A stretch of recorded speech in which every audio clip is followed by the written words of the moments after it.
Okay. Let's go live and do this thing. I am so frustrated at this right now.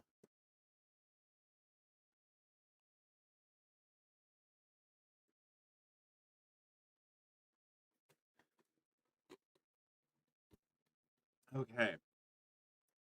Let's see.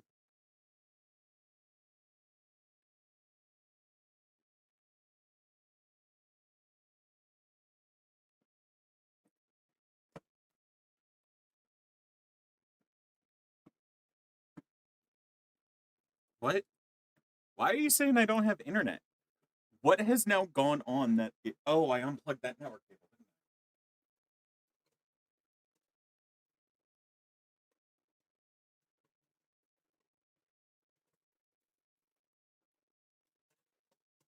In attempt to have my place have less wires going everywhere. Oh my god, where is the end of this?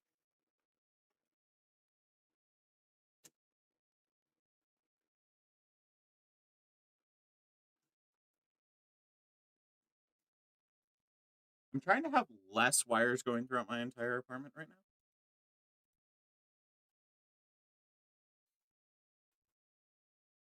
And I'm going to turn the AC unit back on.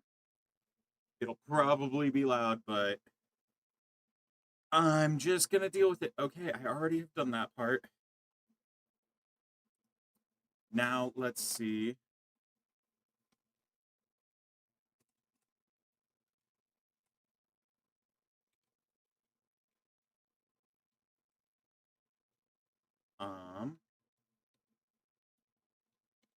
Available pelican.config to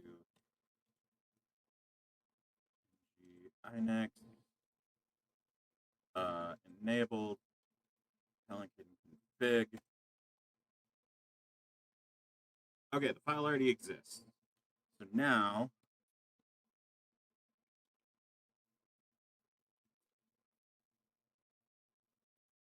I'm at least going to make it a little cooler in here by closing this curtain.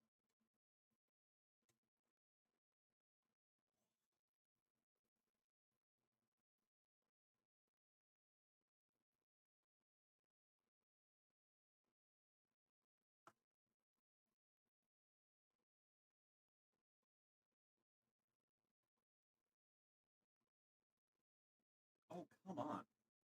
Okay. Let's move this down here. Anyone asking about part combos and if they're good, I don't answer those questions. Straight up going to tell you now, I've seen like 3 pop up already in the TikTok live stream.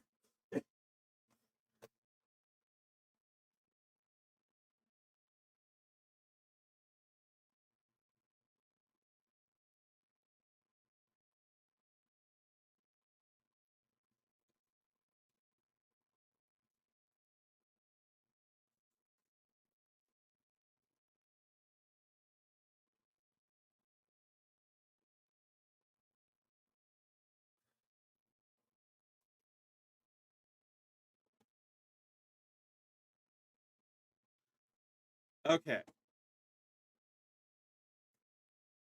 I love waffles. Waffles are delicious. Okay, let's see. System.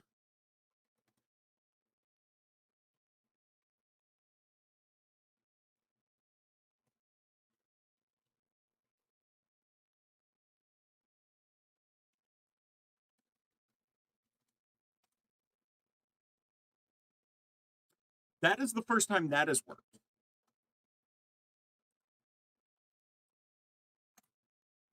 Nope. Come on. But it's still not. Okay.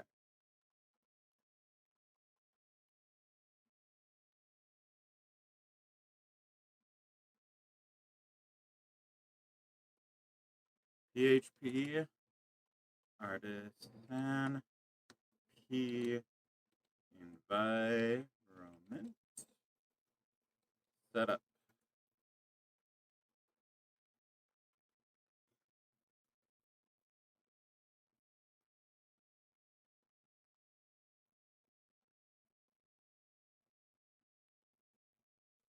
Okay, well, here's a problem. This says if that file does not exist, it will automatically create it. But guess what instructions? It didn't automatically create it. It just says could not open input file artisan.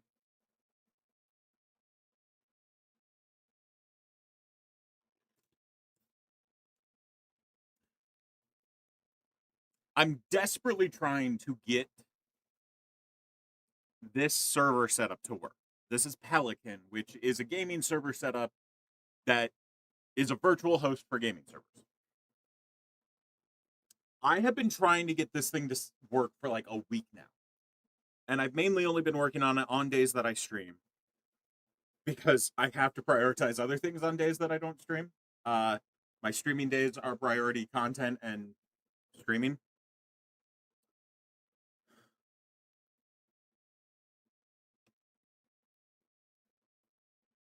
So why?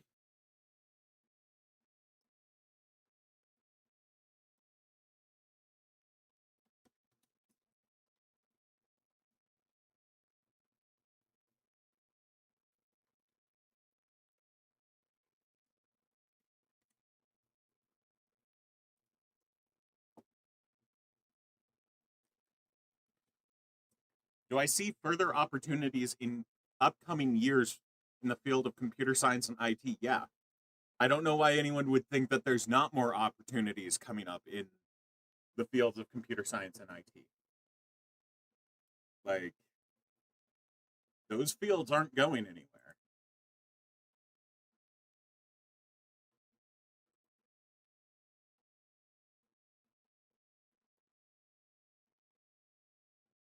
Okay, why is that not working? I restarted that earlier. Why?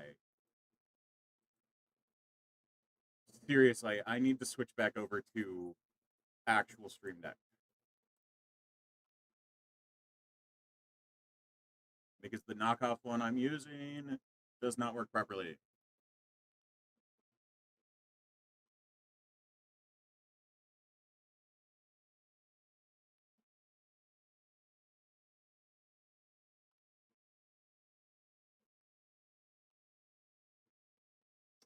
To the person who was asking about between a 5070 and a 5060 Ti, on my website, if you go to tips and links, second link on tips and links is GPU benchmark. You can compare both GPUs and see what the actual differences are. That's what I would recommend.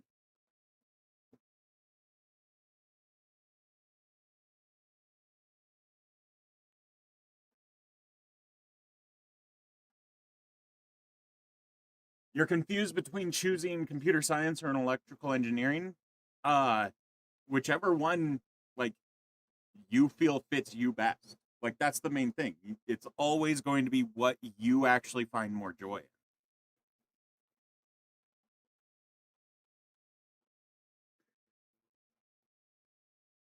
Also, I'm trying to find out how hot it is in this room.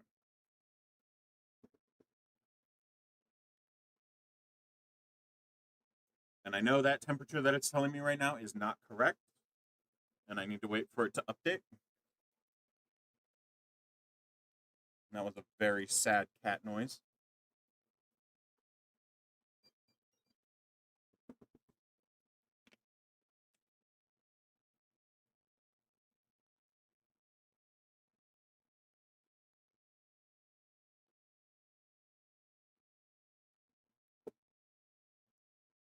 Yeah, like a lot of people will ask me what degree they should get. And I always find that to be an odd question. Like, honestly, I always think that it should be something that you pick based off of what you enjoy, not what you think is going to get you the most money, not what you think is going to like be the most stable or things like that. It should be what you enjoy because usually you can find a job in the career you enjoy the most as long as there's some jobs in it.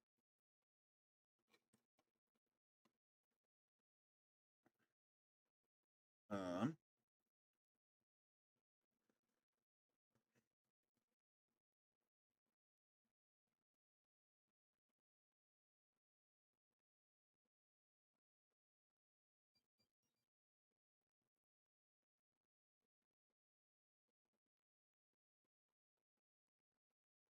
Oh, I know what I'm doing wrong on this. I am an idiot. I'm in the wrong directory.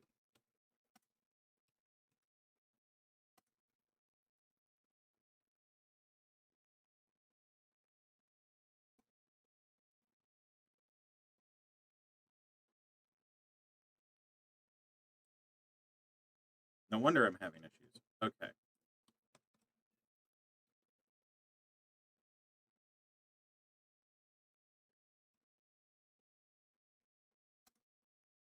Okay, we're going to do that really quick.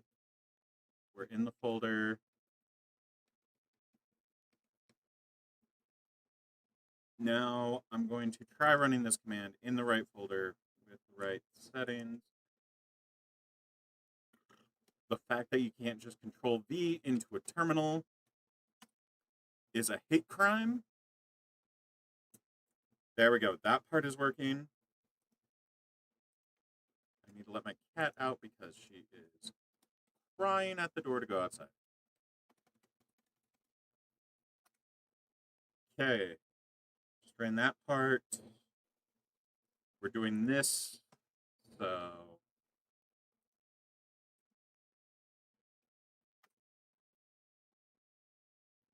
that seems to have worked. Still nothing.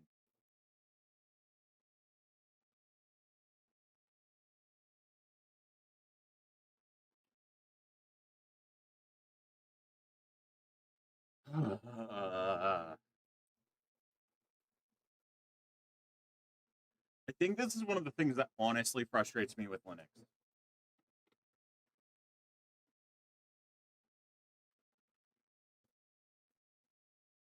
I have not seen the specs on the new graphics card out of China. I'm actually hopeful that they actually have they have decent things that are going to be helping.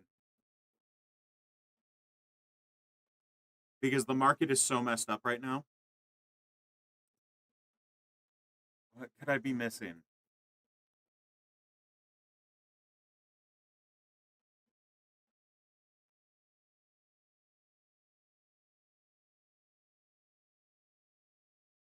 I'm using HTTP. It only needs the domain there.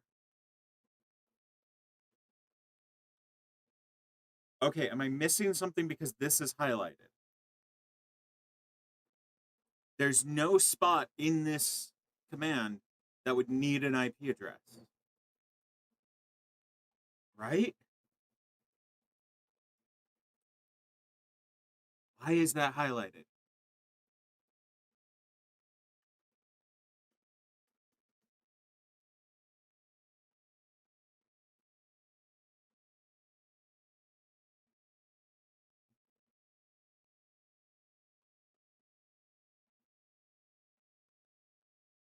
Okay, let's go look in that folder and see what the actual files say.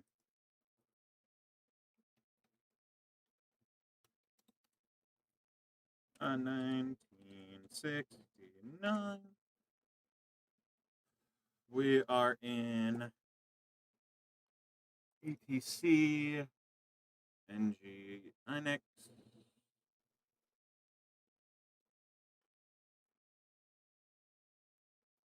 I just want this thing to work. Like, one of the reasons this is so frustrating is because, like, the other systems I've set up like this, they have this system down so well that it's just like run these three commands. One of them includes a script that will do half of the other commands you need. The fact that they don't have this as concise as that frustrates the ever living daylights out of me.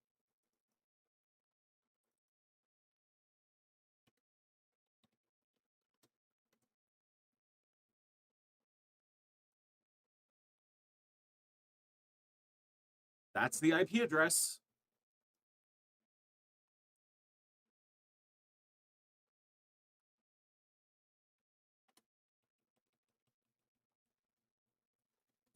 Let's try going to the manual IP. 10.10.50.43.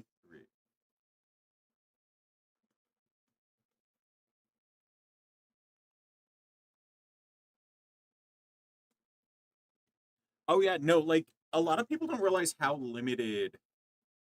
Oh my gosh, it's working. Finally. I have been pulling my hair out for days trying to figure out what I did wrong.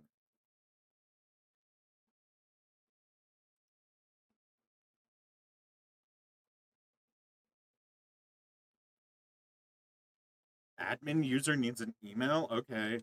Bearded at the bearded IT guy. That admin 1969. Um, but like I was saying, it people don't realize how few production facilities we rely on for the majority of the stuff that we do. Like one of the ones that we're going to run into issues again because of the Strait of Hormuz is circuit board manufacturing is mostly done in one place in the world, and it's currently blocked off by the Strait of Hormuz.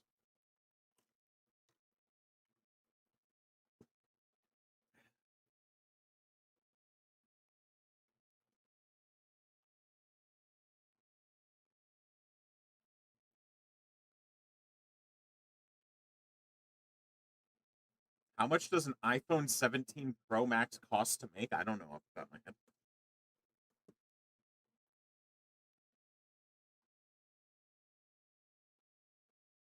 Is the human factor still the weakest link in cybersecurity? Uh, yes, but for a different reason now, in my opinion, than we've had before. The reason now it is the weakest link in cybersecurity is because people who really, really like AI have been trusting it way too much. Wi-Fi board for the Raspberry Pi, I just use a USB dongle. Especially because you can use like, do I have my Alpha here?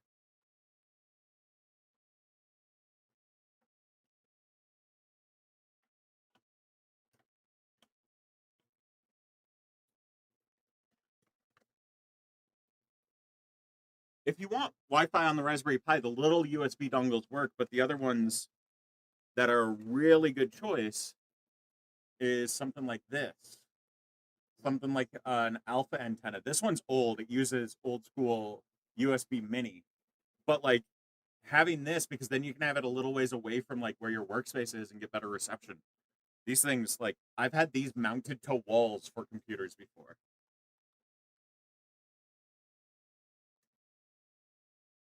And if you didn't know, Alpha, one of the best Wi-Fi adapter manufacturers, especially if you're doing cybersecurity stuff.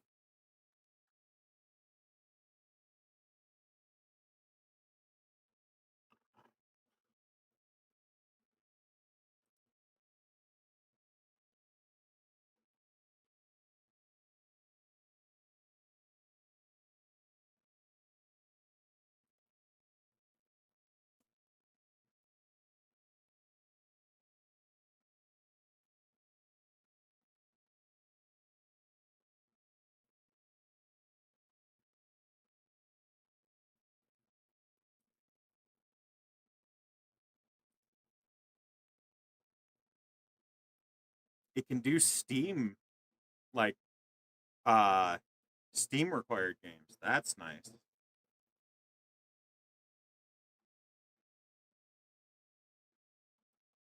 Um Generic.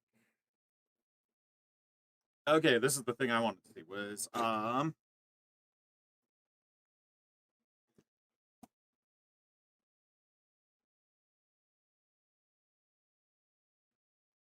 okay, that's a weird list of picks for Minecraft servers.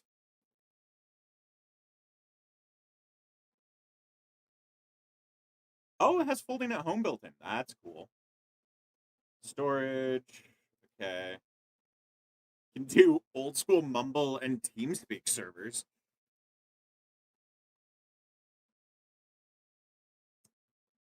Okay. Let's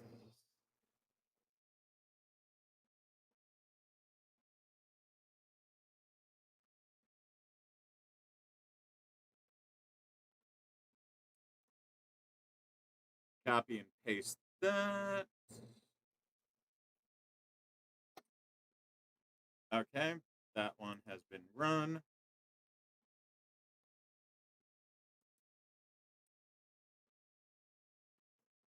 Yeah, this laptop turned off.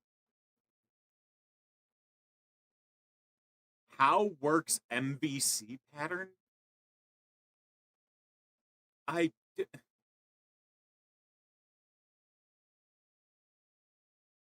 Can you try rephrasing that question again in like legible? Is a 1080 Ti still good? Usually I've been recommending people start migrating off of 1080s and like any of the 10 series cards at this point.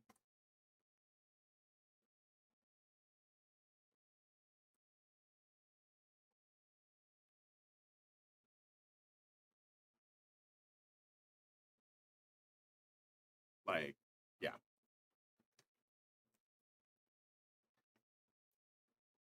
How do load balancers work? In what circumstance? There's load balancers in a lot of different um types of systems.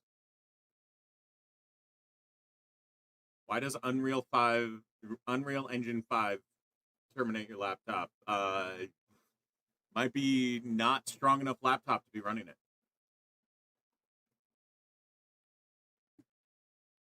Okay.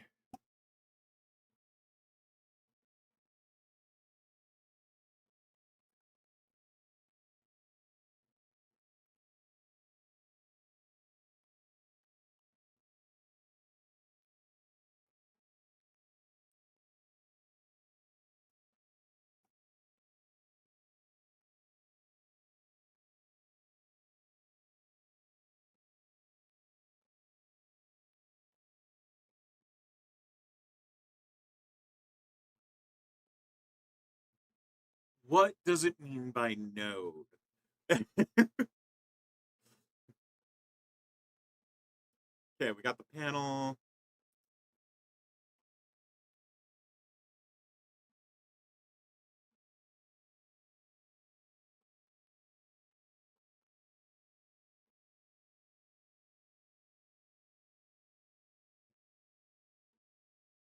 Because I know this system calls things weird things.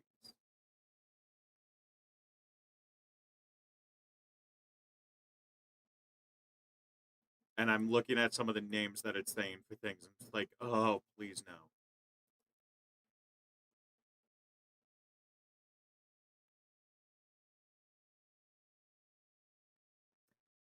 Got any advice to develop a server-side anti-cheat for a game? It depends on the game. Because like there are some good options out there depending on what game you're doing. It's just trying to develop one on your own is a pain in the butt.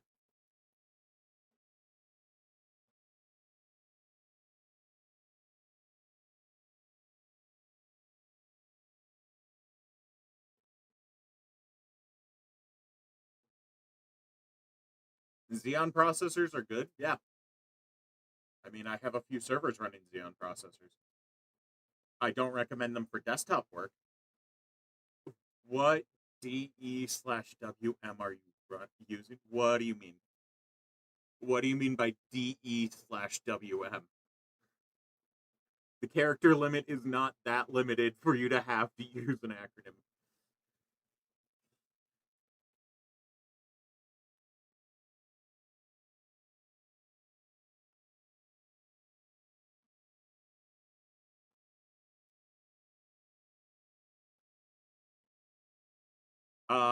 Can you ask what my phone recommendation would be without a budget? I am partial to Samsung phones, and that's mostly a personal bias. I like the Samsung phones, especially phones that have a pen. And so, like the Samsung Galaxy S, isn't it? Is it 26 Ultra or 27 Ultra right now? Um, is the one that I would go with if I could get one right now. I'm on Motorola right now, but this one has a pen, which was one of the things that was so important for me. I need a phone that has a pen because I take notes frequently, and like having the tactileness of a pen helps in a lot of ways, especially for ADHD.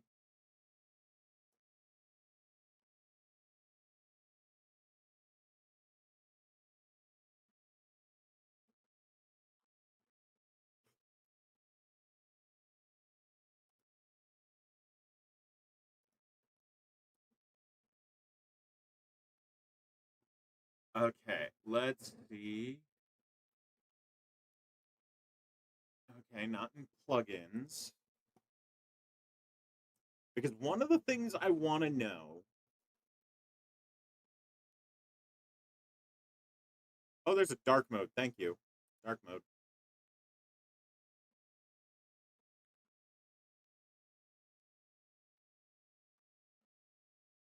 Am I going to DEF CON or Black Hat this year? No. I am way too broke to go to either of those.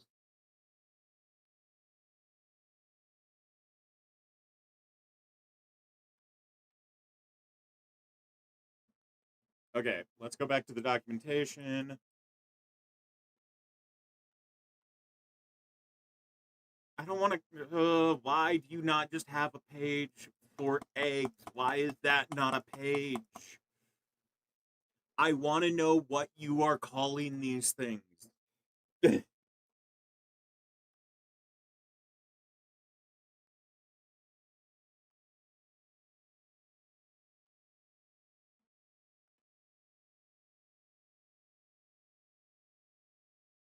Just, oh my god, I hate the documentation for this so much right now.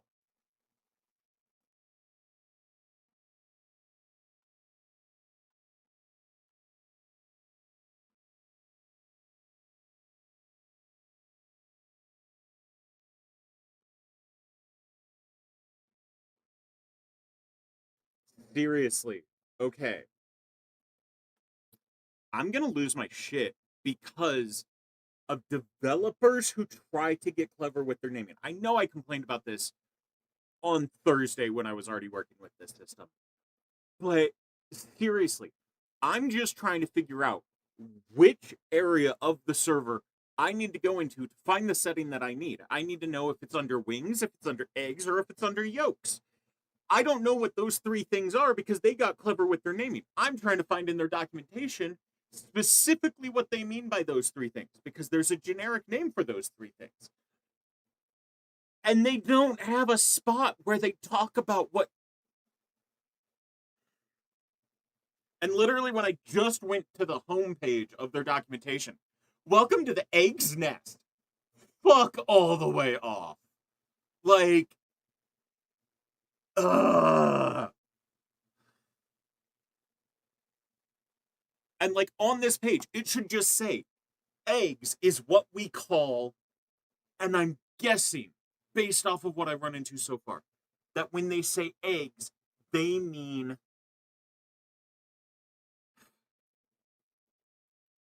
the server types, the foundations for the virtual game servers, like the files that you need to run those games.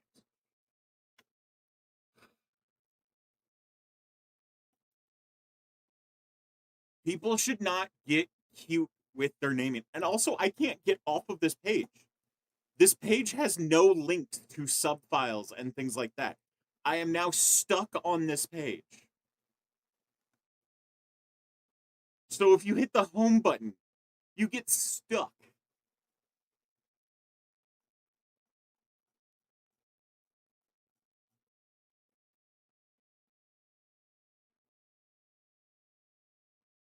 Yeah, because of what they're listing as possible eggs, my only guess is that egg is like the base. And I don't know if I can import, like when I was doing the setup, it gave me like, oh, here we go. Here's the list of possible ones that I can import. Thank fuck.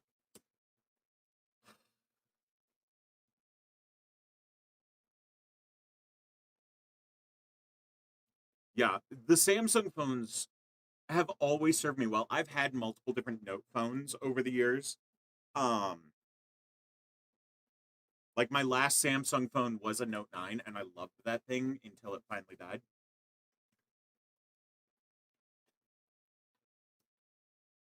Is Malwarebytes plus Windows Defender the best way to protect yourself? No. Malwarebytes plus Bitdefender is the best combo to protect yourself.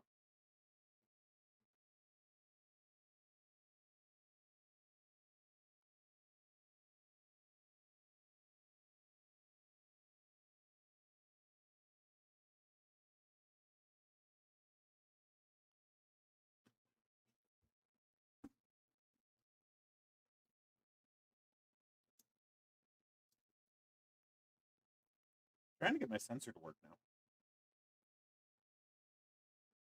Let's see.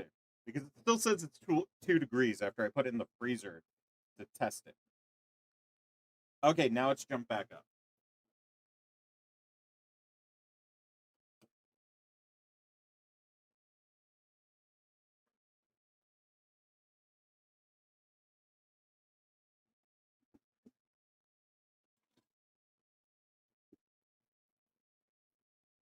What's the difference between 2 and 3 fans on a GPU, and what's better? I mean, there's not really a better in that situation, just based off of how many fans there are. And literally, you described the difference. The difference is literally just the fact that there's either 2 or 3 fans. Like, either one will work decently. It's just how they design the layout. Where's the cat? Probably melting right now because it is almost 90 degrees in my place right now. Sushi. Here, let me move the chair this way, and you come up here. Sushi, come up here. Come up here.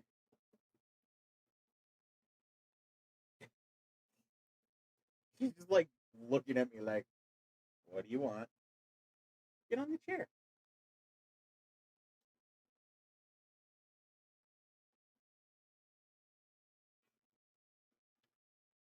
Rawr. You're not going anywhere. You're getting snuggles. That is the face of help me.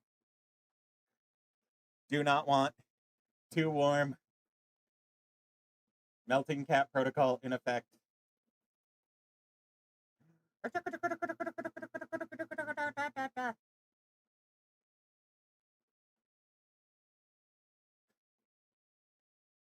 Have you kind of invented something? Like, what do you mean? There's a few different things that I've built, and like technically invented different processes for doing things and built out different systems for doing things.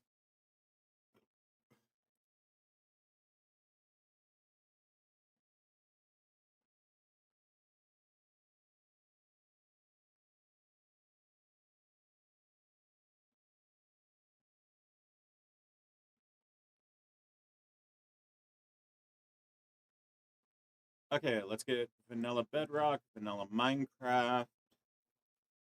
I want Fabric Forge.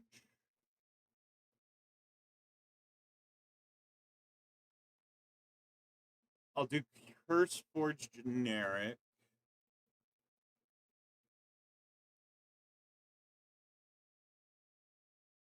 Because there's a lot of different ones on here that are very old mod packs, and I want to know what they built this list off of.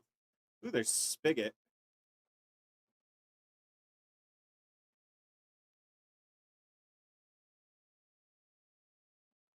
Like, it looks like they even have, like, old school Tekkit on here.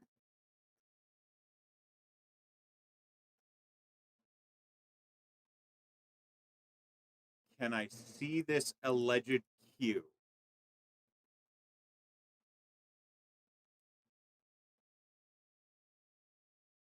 I don't see a spot to see this queue that it's talking about.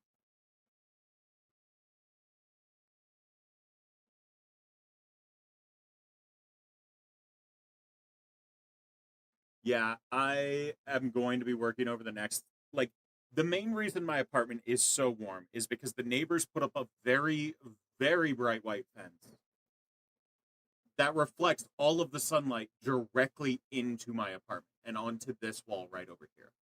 So it has caused like the normal temperatures. Like in the summer down here, if it got above 80, I would be shocked, even with my servers running.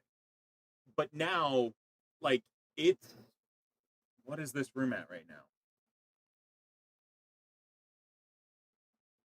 Yeah, this room right now is at 87. So I'm going to be working. Granted, that is better than it was like a few hours ago. Before I closed that window, it was 90s. So yeah, I am going to be working very hard to cool off my apartment and to try to make it so it's livable in here because my partner's coming for a visit for a while. So yeah. Uh, someone asked, is the Steam machine worth it to buy? If you are someone who wants a one button solution, yeah, 100%. Like the Steam, like the thing people aren't realizing about the Steam machine is it's a one button solution that is in a very small form factor. Like, do I have anything that's similar form factor?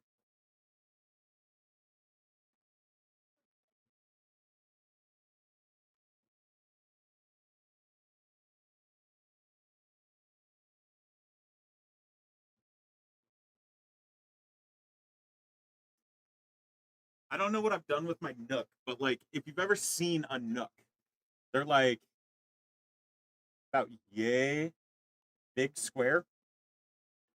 Honestly, they're about a square that is as tall as this keyboard from here to here. And then if you just make that a full cube of that size, that's about how big the Steam machine is. It's it's shockingly small for what it is. Steam machine or Xbox Series X? The Steam machine will probably last you longer because like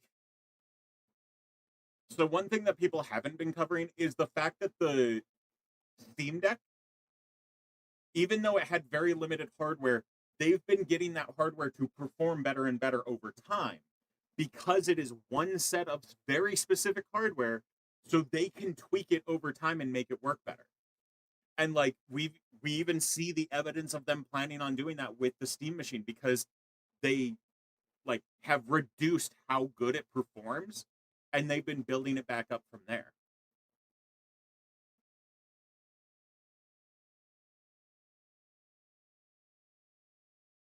Oh yeah, and like the red line of death that people were reporting, it was like the simplest fix of all time. They just had to do a CMOS reset, which they didn't want to open up the device and do the battery. They just had to hold down the power button.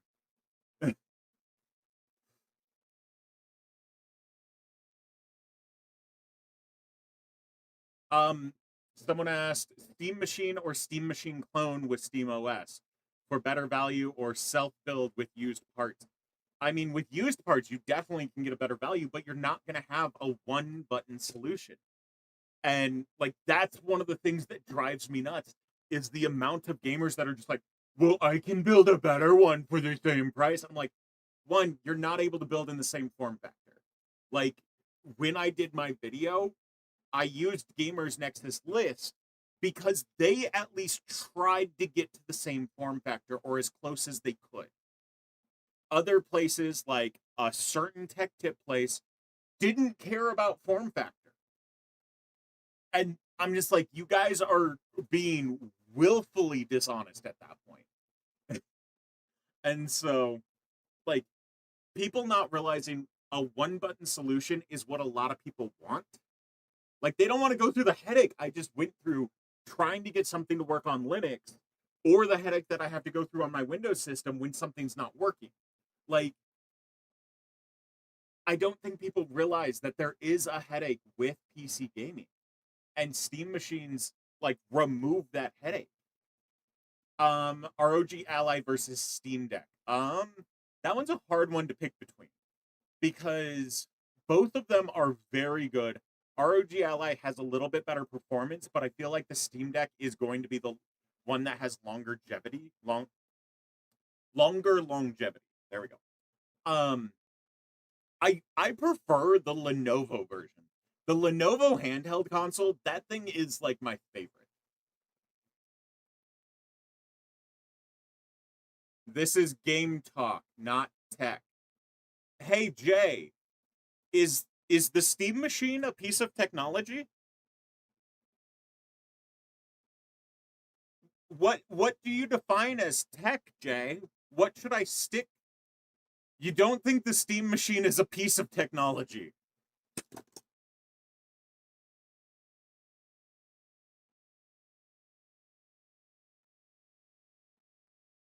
Apparently, I'm guessing I don't have any technology on my desk then.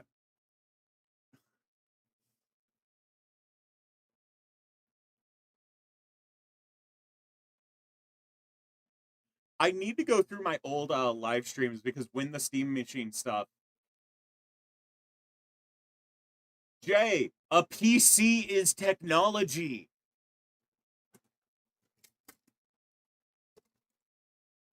What is this thing on my desk that I'm running as a server right now? Is that not a piece of technology? Holy dumb comment.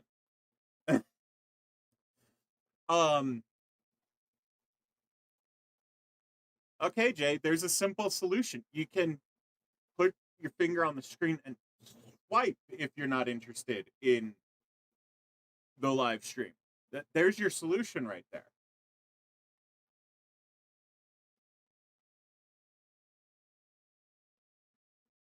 How can I get malware out of my PC? I recommend using Malwarebytes and Bitdefender. Both of them have free editions. Malwarebytes does have a few more pop-ups, but you can disable them very easily. Like, you don't need to have the pop-ups coming up. Bitdefender has a few pop-ups that drive me nuts. Like, when you're surfing the web, it'll block traffic that is suspicious. Like, when, like, ads and things like that, when it's an ad that should not be doing certain things, it'll block those type of things. But both of those are my recommendation for getting malware off and keeping malware off of your system.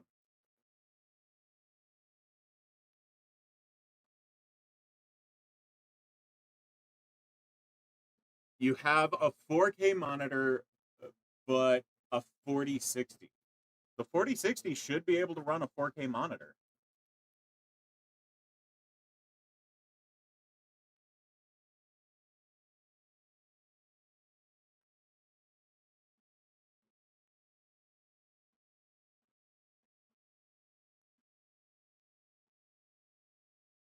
What is my desk setup? A giant mess right now. My desk is over there. Over that way. This is my just streaming desk that I'm on right now. And I'm going through and looking at a new server system that I might be using.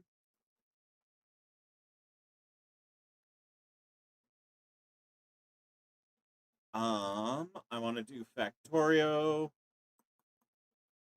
Okay, let's look through the list of games I can do on here really quick and decide which ones I actually want to put on here.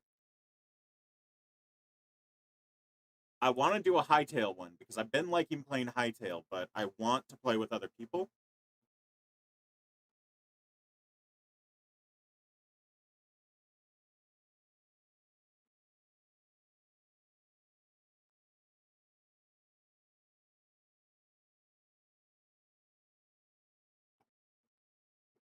I need to send a picture really quick to someone.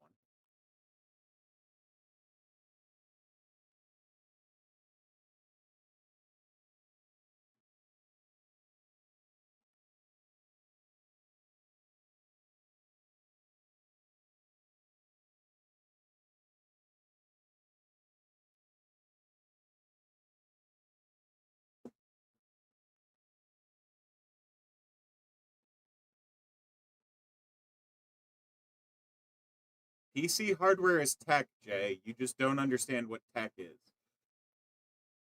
I'm guessing you just really like complaining.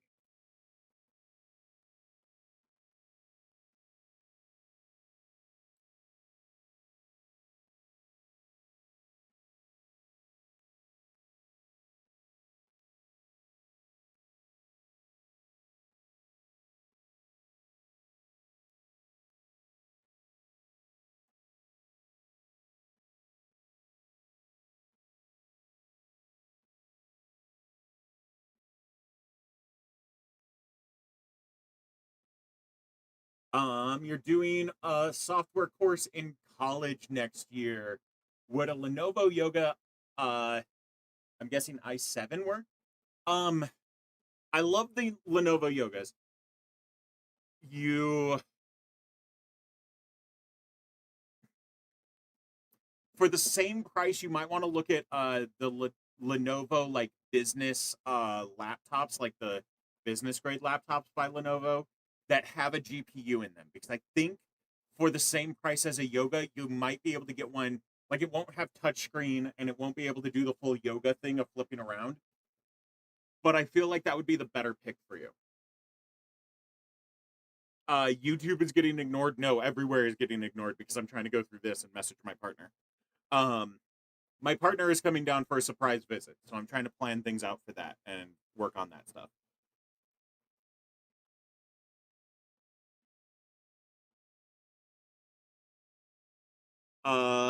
Hello, what Linux distro would you recommend for someone switching to, well, from Linux or to Linux? Something besides Linux Mint. Why besides Linux Mint? That would be the thing I would recommend.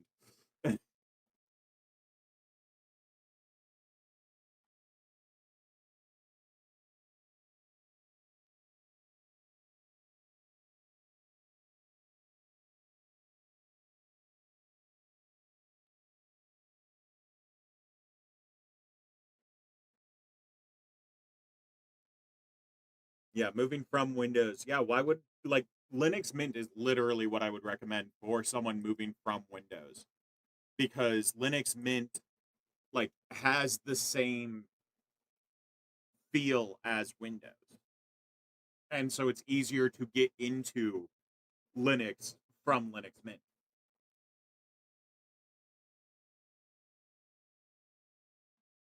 You bought a headset Soundcore by Anker. Anker makes really good products. Honestly, I've loved like all the products by Anker that I've tried, and like um the security cameras that I use are by a company that is through Anker because Anker started like making it so other companies that make cool tech could use their systems and like sell through them.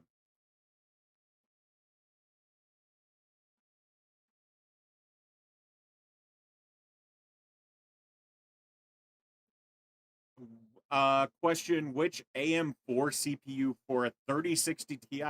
Why are you going with an AMD CPU instead of a Intel CPU? An Intel CPU will give you a boost using that card. If you're using an NVIDIA GPU, you should be using an Intel CPU. If you're using an AMD GPU, you should be using an AMD CPU.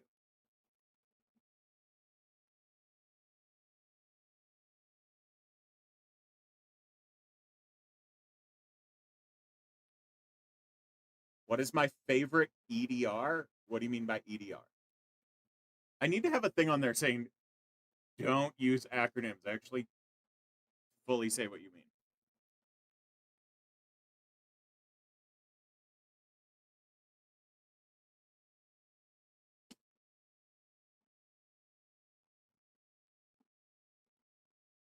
Yeah, I have my Linux Mint laptop literally right here. I just refreshed it again because I was using it for data recovery.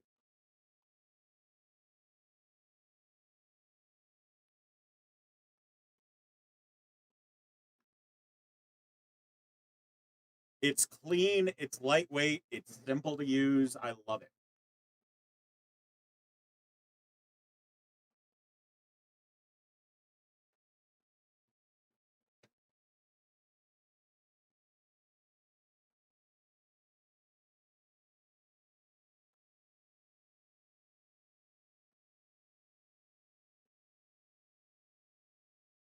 Um, I don't know what AM4 CPU I would recommend for your GPU because okay, anyone who is asking what parts I would recommend for a specific build, the reason I don't answer those questions is because that's my job through my repair shop. And when I answer those questions for customers, I charge them money because it takes time to research and know which will give them the performance they're looking for. Like, sorry, I'm not going to spend the like half an hour researching components to figure out which one's going to have the best compatibility with your parts for free.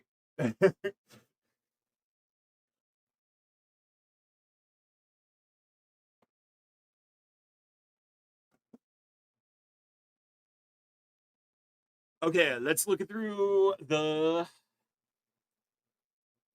theme-based stuff. Arc, yeah.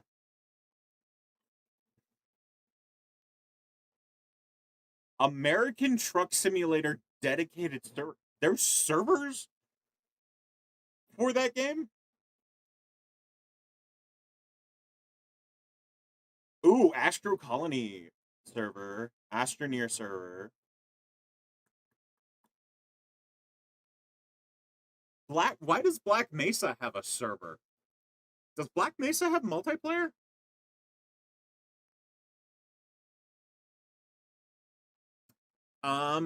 When you boot your PC, there is no display on the monitor. Mouse and keyboard are also not working. How do you know the mouse and keyboard are not working?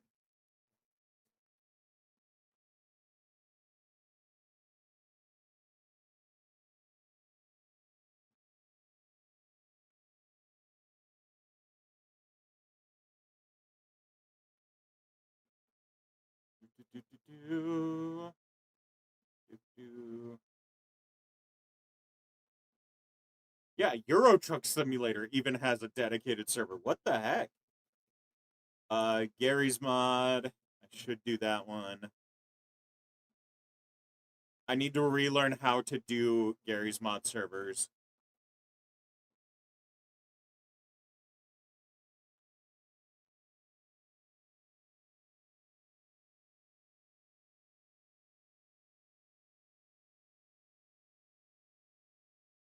Pal World. I need to get a new copy of Pal World. And then I think that's the Nightingale game that I was looking at.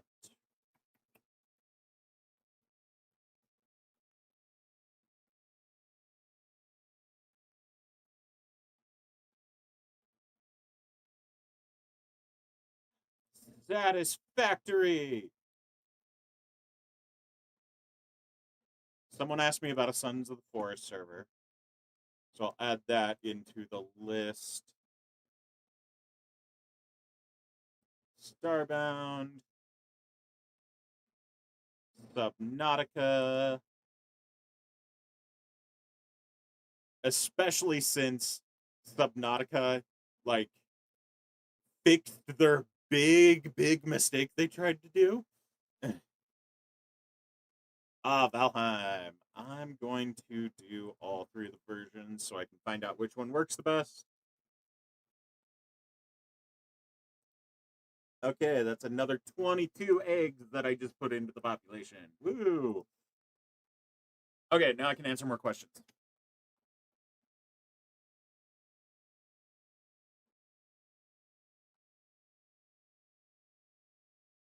Okay, so when you turn it on, it's not displaying and like the desktop only glows.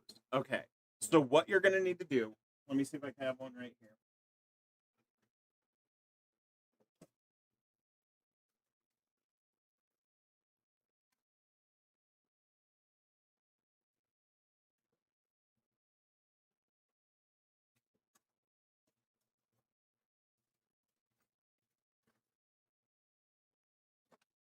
Okay, I'm going to grab one from the repair shop really quick.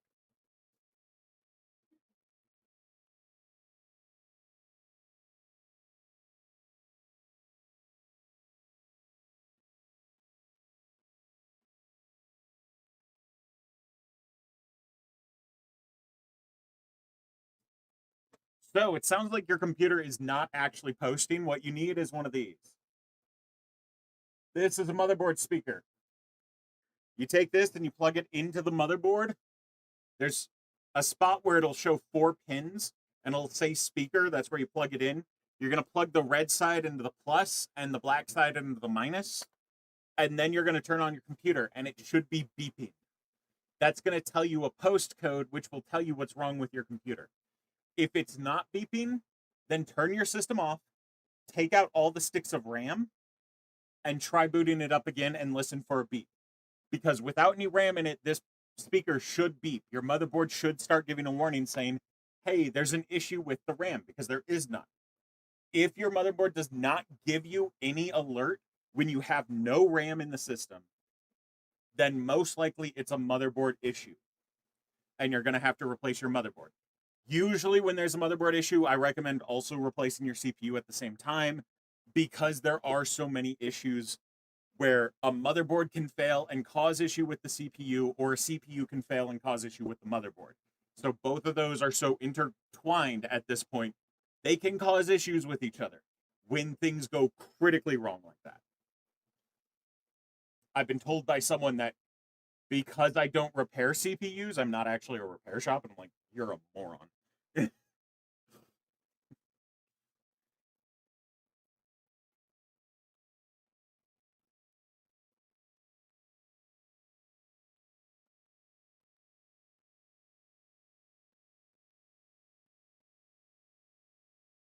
Disk C too small on SSD. Only way to what do you mean? You're trying to reinstall Windows and you don't have enough space on your C drive to do it?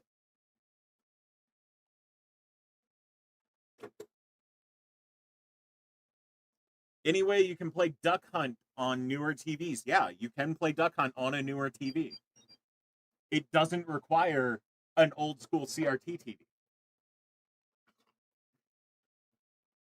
Because what the blaster is looking for is just a white spot in a field of black. So you can play that on a normal TV. Most home blasters are like that. That's why, like, in those games, when you press the button to fire, it'll go black for a second, is because it is looking for that one white square over where the character would be at that time. What's a good place to buy PC parts? By good, are you trying to find cheaper than normal? You want to go with the used market at that point. Who is messaging me right now?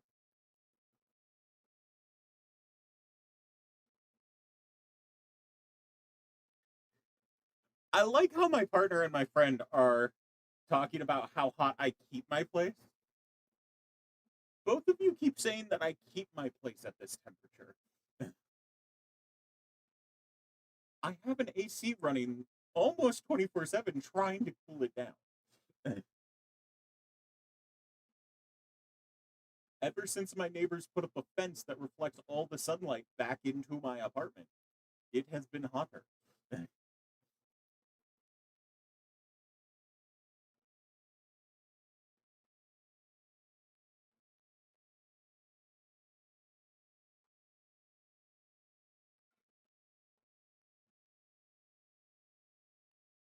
Doc, I was literally going to start answering your question. Now I legitimately will not answer your question.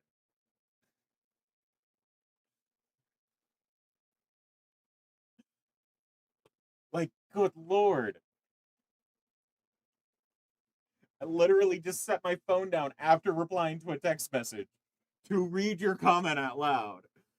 And you decided to spam your comment.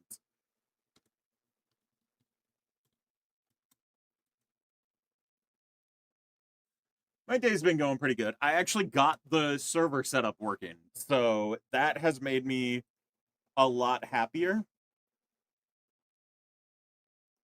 Okay, here are Minecraft servers. Let's just make this full screen. I don't need the rest of the stuff right now. Monitoring. I do not know what those two are.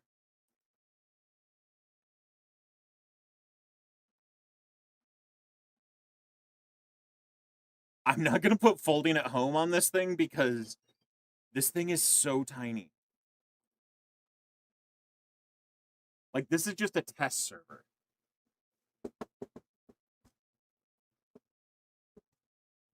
Yeah, Doc, if you want to know why I'm not going to answer your question, on the screen it says not to spam.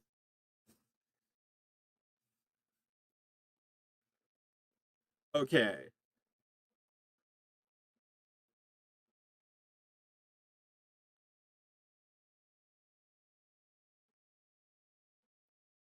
I think that's all good. Doesn't matter if you're new here, dude. It's on the screen. What OS is the server running? It's running Ubuntu, which I'm guessing I apparently had the same like mentality as a lot of people that Ubuntu is their go-to for running like basic servers. Granted, I do desktop edition just because like setting up a server like this is so much easier when I can have the tutorial on this part of the screen, have the command prompt on this part of the screen, and then have the file folder on this part of the screen. Like having a GUI where you can have multiple windows open is amazing. Who would have thought? And yes, I know I can SSH into the system, but honestly, the desktop is not using that much resources.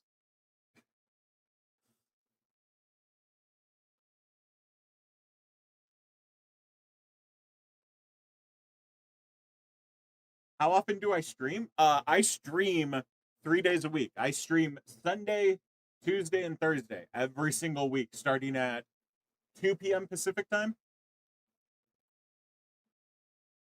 And then after the stream is over, the stream is available on my YouTube channel.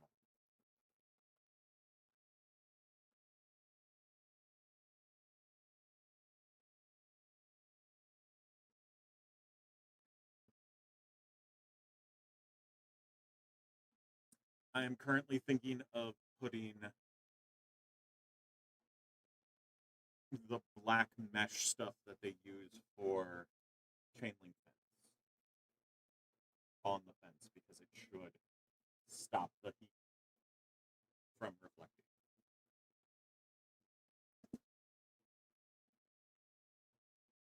Yeah, any of you that want to watch like my old streams, oh my god, TikTok. Yes, I'm live and I'm here and I'm actually streaming. It gave me a heart attack. If any of you want to watch my past streams, you can pull up on YouTube and watch them on there. And if you watch them on there, that actually gets me closer to being able to earn money on YouTube. Because the main thing I'm at right now is I just need watch time over there. And because I primarily post shorts, watch time's not going to be a thing anytime soon. Okay, so oh my gosh, I need to mute my phone.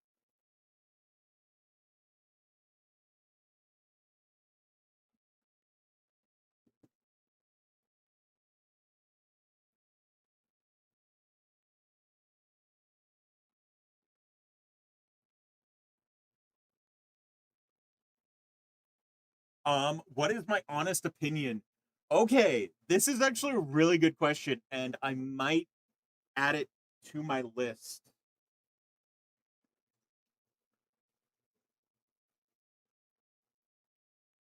I'm starting a new tech series soon, and so this is getting added to my list for that.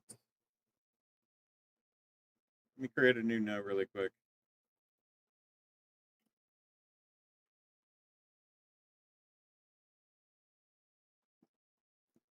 And answer your question really quick. So, their question is, what is my honest opinion about if/when elliptic curve cryptography is broken by quantum compute? So,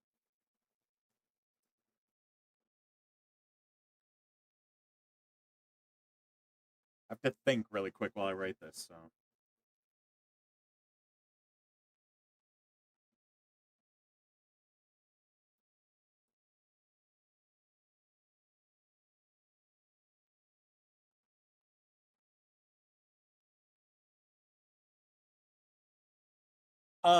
so my honest opinion about it, I think it's further away than we think it is, because quantum computing is still a very, very expensive and very complicated thing to do. Like quantum computers are still like you need them cooled via constant what are they using now?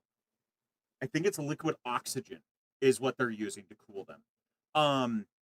So it's not something that we're going to see anytime soon, but it's still something we'll probably like definitely in our lifespan. Like it's probably going to be within the next 30 years. It's just we have to figure out how to do quantum computing cooler like without requiring as much heat. Because the reason we need liquid oxygen for them to cool down, which I should verify if it's liquid oxygen, but the reason we need that is because they generate so much heat while processing.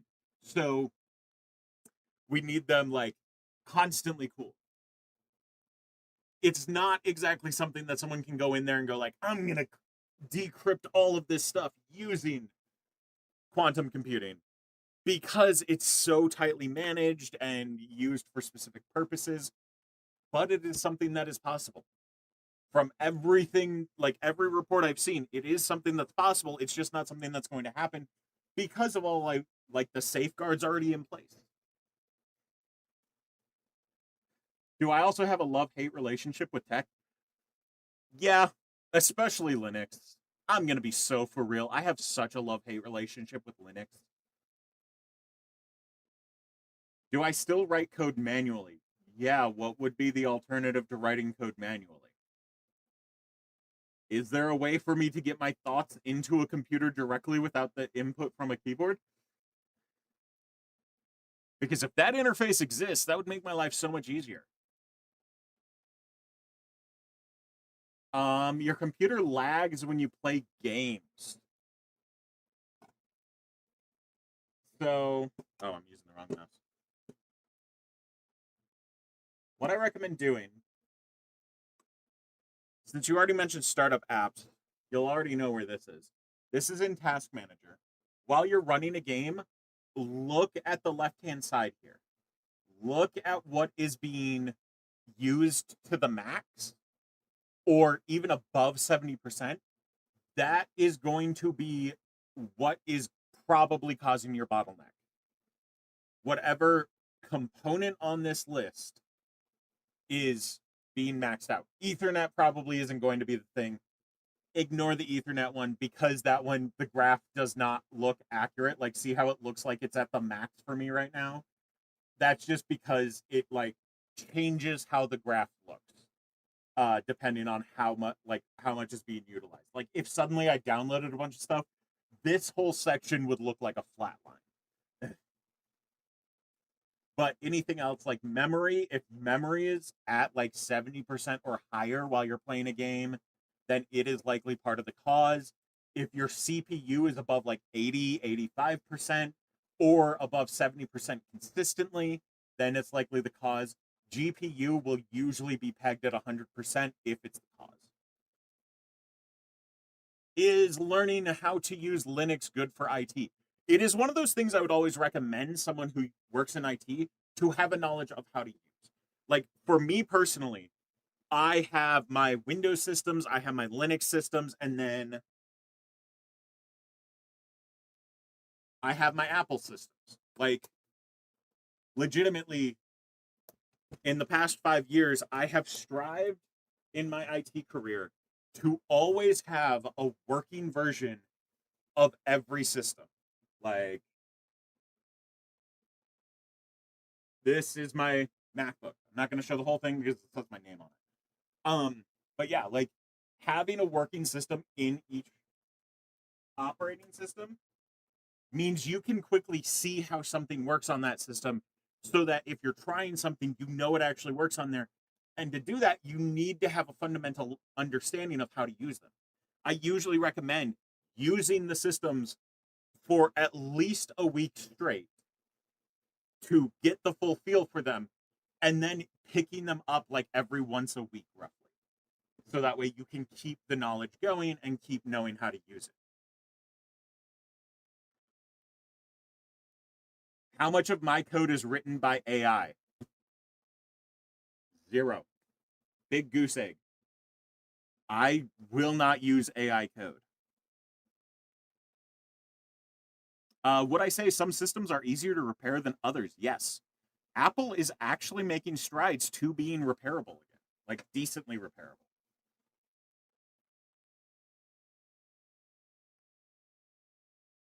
Why what? Why don't I use AI to code? Because when you use AI to code, there is a higher likelihood that you do not know what is in that code and you do not check what is in that code. And so when you have to repair or upgrade that code, you don't actually understand the code, so you can't actually work on it. It's like coming into an environment where someone else has already made the program and you now have to maintain it. You have to now learn what is in that code because you don't know what's in there. Thoughts on the MacBook M5 chip? It's fairly good from the things I've seen. Like,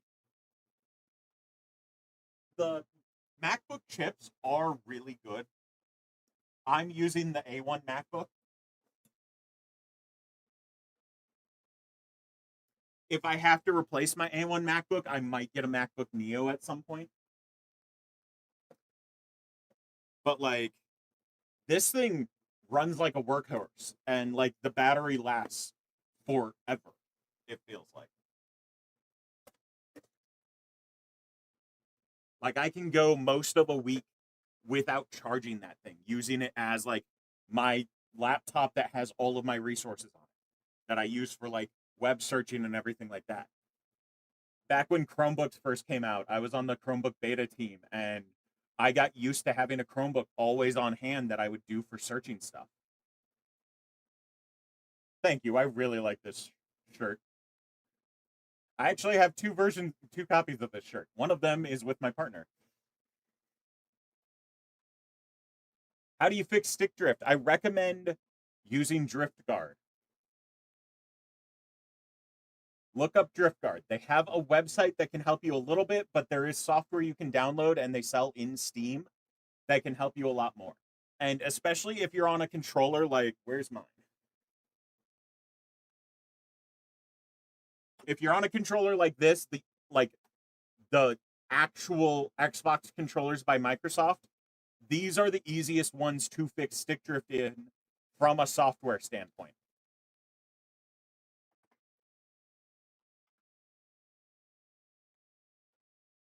Oh, Lilo and Stitch is one of my favorite Disney movies too. And my friends and family know it. Like, where's mine?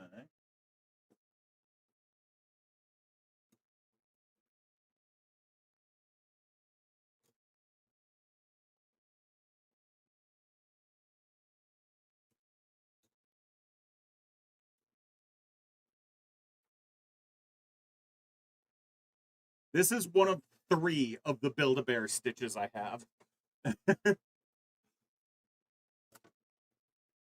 I had a friend who was trying to buy me every single one in a calendar year because they did like one for each holiday. I'm just like, I don't have enough room.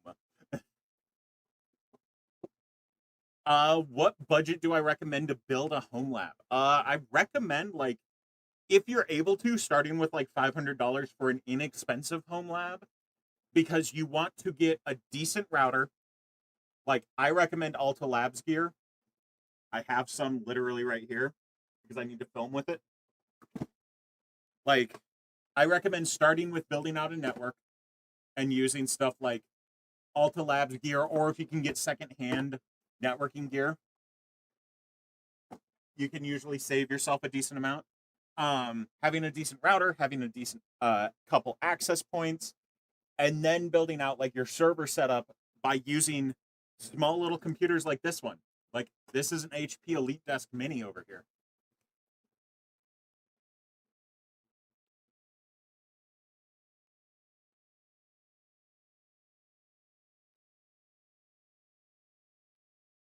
Um, do I have any camera recommendations for like photography? I am so frustrated because my favorite camera line is No More.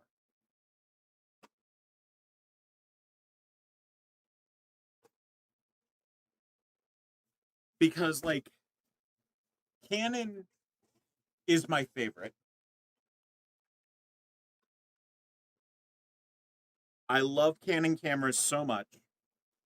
And oh, where's the actual? I know it says somewhere on the actual thing. This is the M50 Mark II, and I love this camera so much. I have a really nice solid cage on it and everything. Like, I've decked this thing out. I even have the nice strap so I can go like this and it can't fall easily. Granted, I did it the wrong way around. Pretty much every time I do the strap on this thing, I do it the wrong way around. Because now, especially if I'm holding it like this, it will not fall at all, even if I drop it. But yeah, like I love this because it's a good entry level camera, and I've used this as my streaming camera before, and I might again down the road. But like having like an inexpensive high end camera like this is so nice.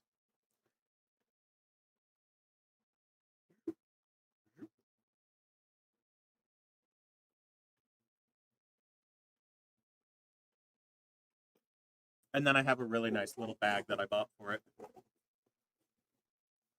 So this camera, like literally the camera plus lens was like 900, I want to say, when I got it a few years ago. But like they no longer sell these cameras.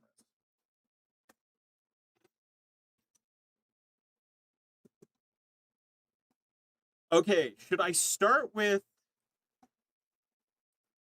testing out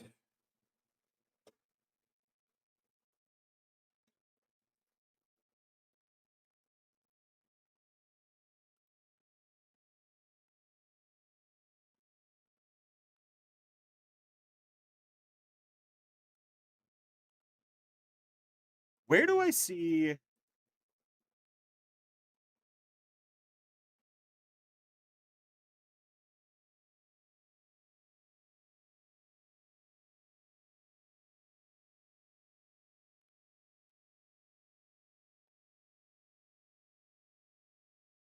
okay, I want to test out building out a server now. And now I need to figure out how to actually do that.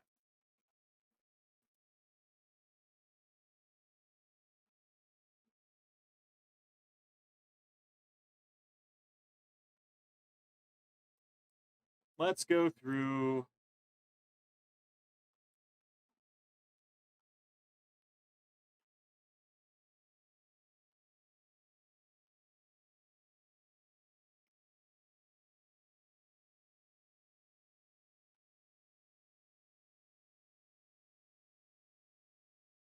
I hate this so much because literally, okay, does it say on the FAQ what is it doesn't even say on the FAQ what wings are.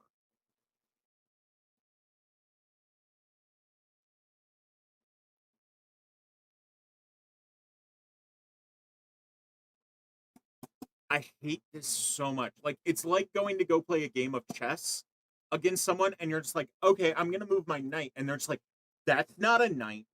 That is called a bleep flop. Use the right terms." And then they're just like, "Okay, now move your pawn." And you're like, "What is that?" And they're just like, "Well, if you don't know, I'm not telling you." Like there's names for these things. Ah,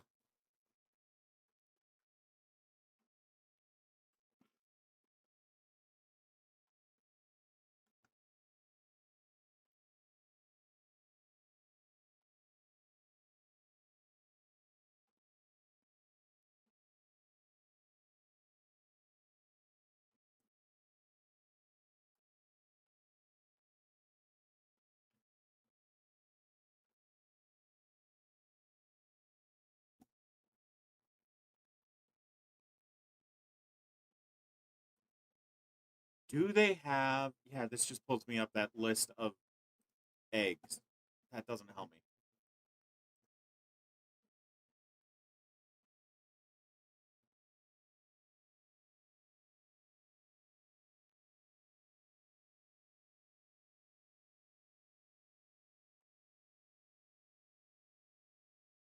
Okay, maybe on Pterodactyl it tells me like because I know there was like a spot that I could go over to Pterodactyl.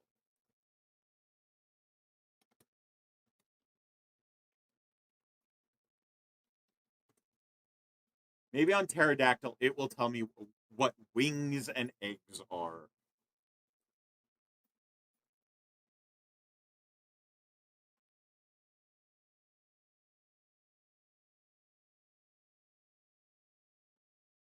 I hate this even more.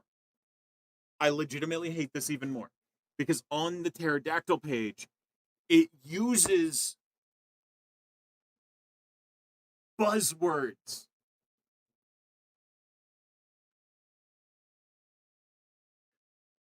When describing what your thing is, you should not have it has been rebuilt from the ground up using Go. Like, that doesn't help the information here.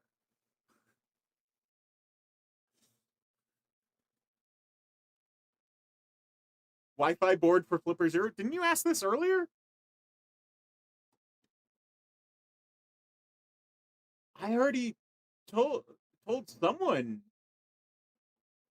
what I would recommend for Wi-Fi for. Oh, for Flipper Zero. Sorry, I was reading that as Raspberry Pi. Someone asked me Raspberry Pi Wi-Fi earlier. For the Flipper Zero, Marauder. Marauder is going to be the board you're going to want to go with.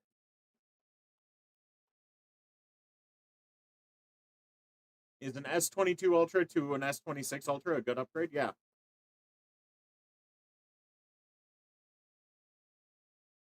5 gigahertz. I mean, honestly, you don't really need a 5 gigahertz board for a lot of cybersecurity stuff because most Wi-Fi systems are still also broadcasting 2.4. It's just 5 gigahertz is like the newer protocol that they're using on top of 2.4.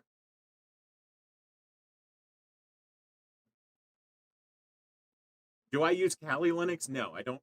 I prefer Parrot OS Security Edition over Kali Linux. I have Kali Linux on my external drive for me to use if I need it, but I usually go over to Parrot OS.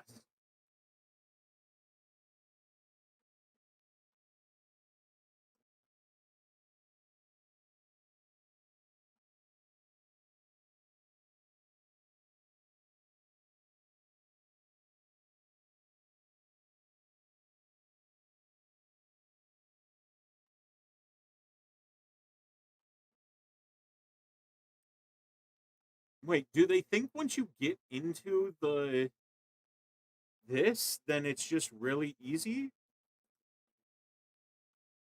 Okay, let's try.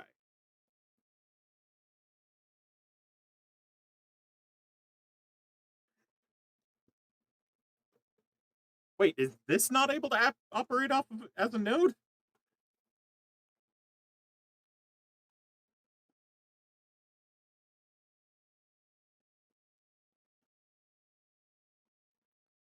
Why was this not just set up as a node right off the bat?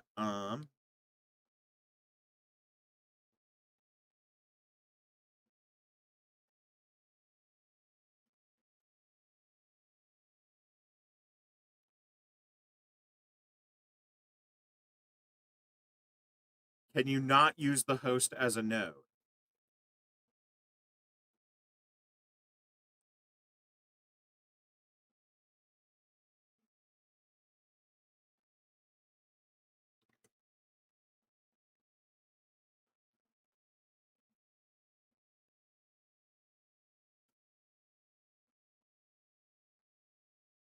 I'm gonna scream.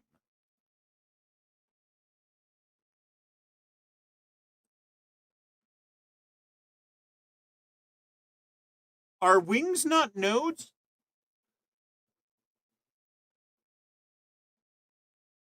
What's the hardest part about building a PC? Honestly, knowing what parts to get, which you can solve that issue with using PC Part Picker. And then the other issue is finding good tutorials to help you build it. One of my favorite creators is actually working on a very good series of tutorials on how to build a computer from start to finish. If you look up Shannon Morse, or if you go over to my website, it's going to be this button. On my website, if you go to tips and links, it's right here. This is the start of her series on how to build a PC. Phenomenal creator. I think she's gotten 3 videos out now for it. I'm hoping I'm correct. Here, you know what? I'm going to open up her. We're going to pause that, and I'm going to go look at her channel to see. Yeah, 3 videos now. Because here's one that is installing the board. Da, da, da, da, da.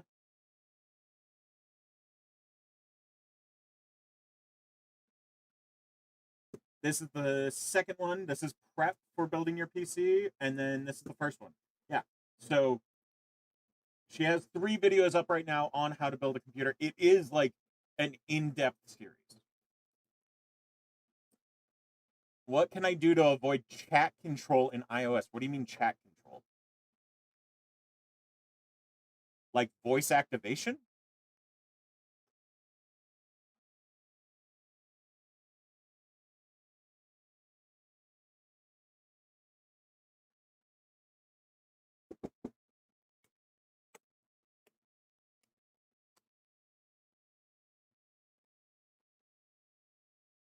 Someone asked, they have two 27-inch monitors and they just got a 34-inch ultra wide, and they're asking like which setup I would use for them. So the thing I would do for that, if you can do it, is ultra wide and then have the 2 other monitors like stacked on either the left or the right. Because the ultra wide is going to be your main screen that you do a lot of stuff on. Then, like, if you're wanting to watch a YouTube video on another screen and have like your Discord open on the other screen, that's what I would do with those. That's kind of what I do with my setup. I have 3 screens. I have like one that's mounted to my desk that is in portrait mode, so that I can have Discord on there, and like if I need like a reference for what I'm doing on my main screen, and then my screen that's on the left is always like YouTube or something like that.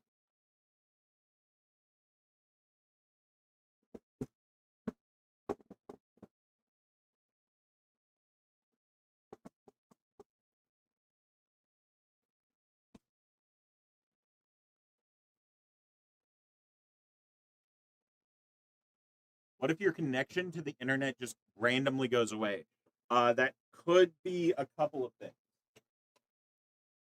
That could either be the Wi-Fi adapter in your device that you're trying to use the internet on, or it could also be your wireless access point having issues. So there's a few different things you might want to check. Like if it's just your device and no others that are on the Wi-Fi that suddenly lose connection, then it's going to be your device that you need to check.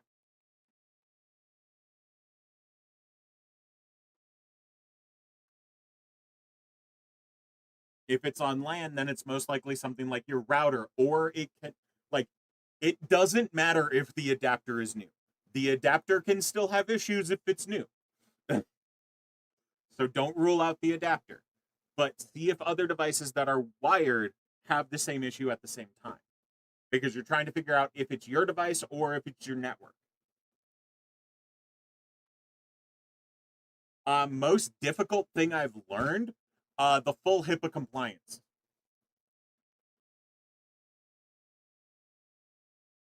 That is the most difficult thing I've ever learned, was learning HIPAA compliance. And then next one down the list would probably be group policy and Active Directory together.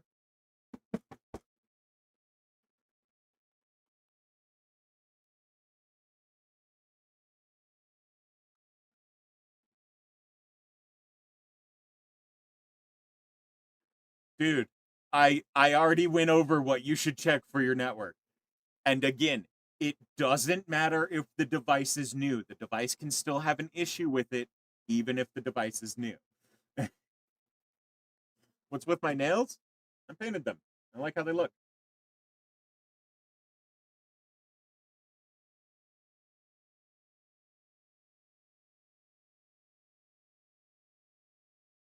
Do I know file stuff? Like what type of file stuff?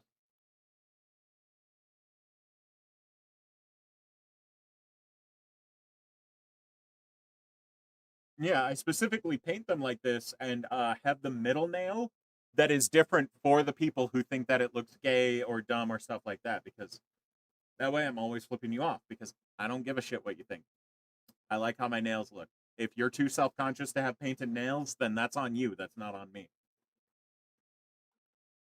How to fix keyboard lag?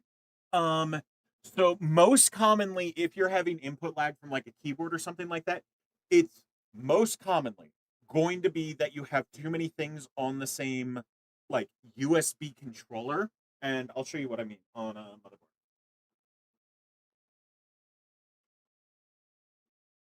So like say on this motherboard right here, see how there are three different sets of USB.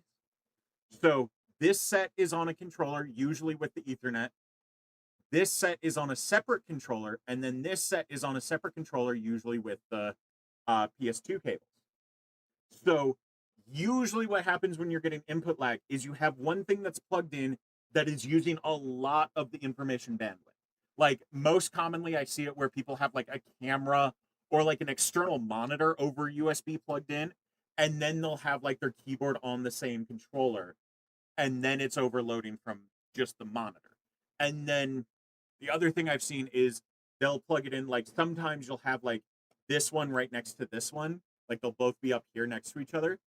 Sometimes they're on the same controller and you don't know it. So usually if you're getting input lag, I'm going to recommend switching your USB to a different port and seeing if that changes it. Even if it's a wireless one, if your wireless adapter is plugged in via USB, switch it to another port. Because that's the most common issue. If it's something beyond that, it could be the keyboard itself or something wrong with the cable, because if the cable gets damaged too much, then it can cause input lag. Burger good. Burger is very good. I had multiple burgers the other day because Sonic has a good deal on burgers right now.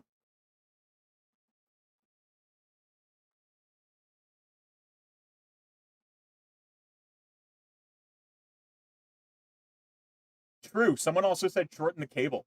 If you have keyboard lag and you have a very, very long USB cable, you should not be using a very, very long USB cable.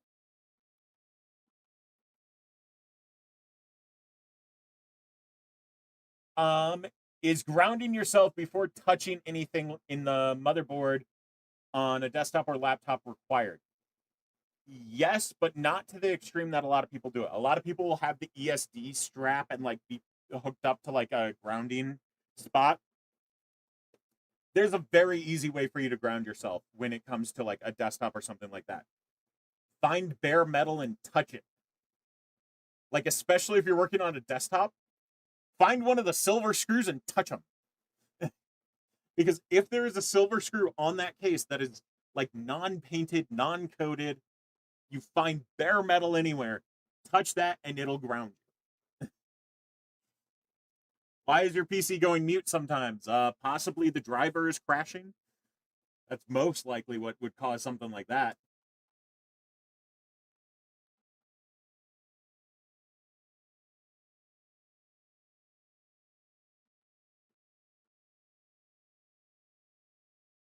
What is best? Galaxy Bud 3? I have no clue when it comes to like earbud type things. Why is your C drive storage getting eaten constantly? Um, I don't know. It's probably a program on your computer or something running in the background. Like if you have Windows like shadow copy turned on or anything like that, you'd have to manually turn that on so you would know.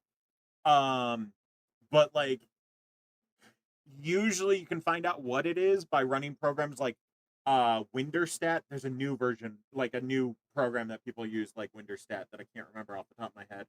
Um, but like programs like that can show you where the files are, like what's using up the most space.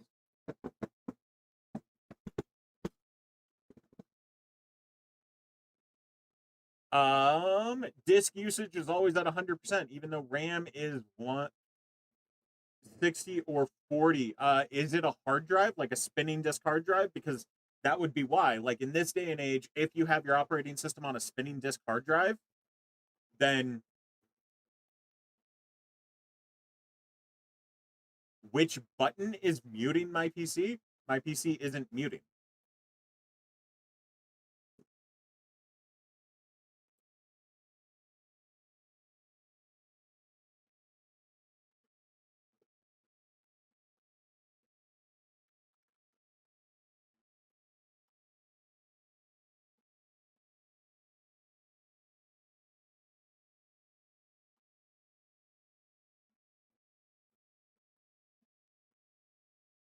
You want to buy a Flipper Zero. Are there any good alternatives? I still recommend the Flipper Zero itself instead of alternatives because there's more documentation for the Flipper itself than the alternatives.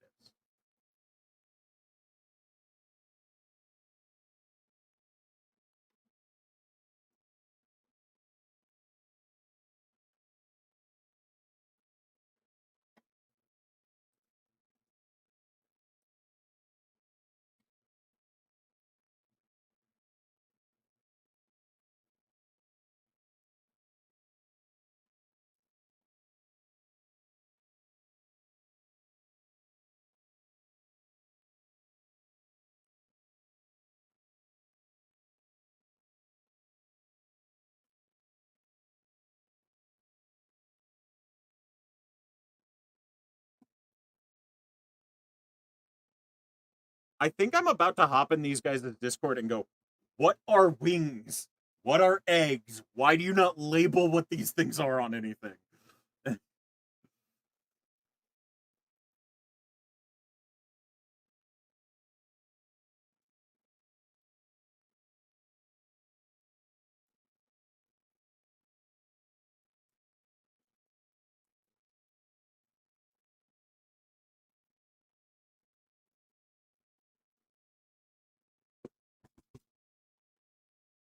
Okay, I'm going to be right back. What am I trying to install? I'm working with Pelican right now. I will be back in a minute, everybody. I just realized I've been using the wrong audio.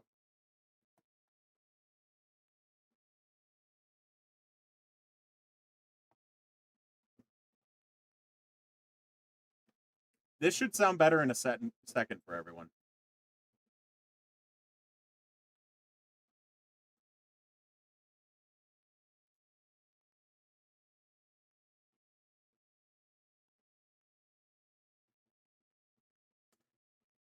Oh, I can't even see it on the... Okay, yeah, you guys are coming out of the proper microphone. I forgot to turn my board back on. I have to turn it off or it connects to my iPhone.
Okay.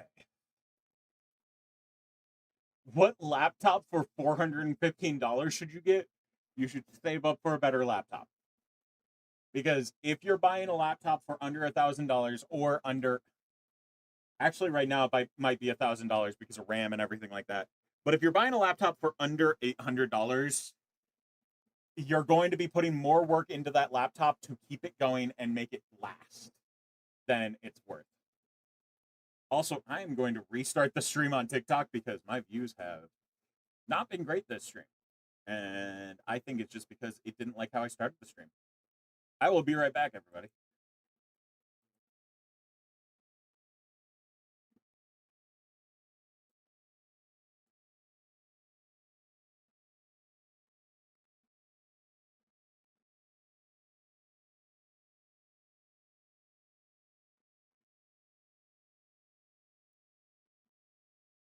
There we go.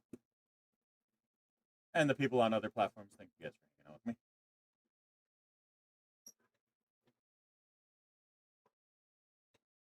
Okay, so is it Wings, and can I set up that system as...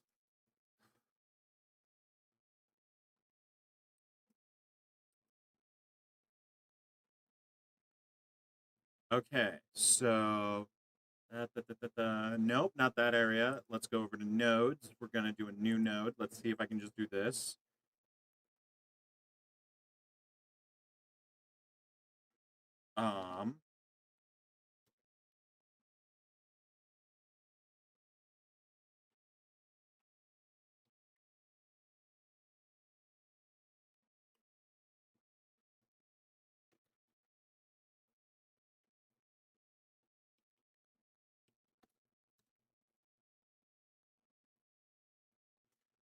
Invalid DNS. Okay.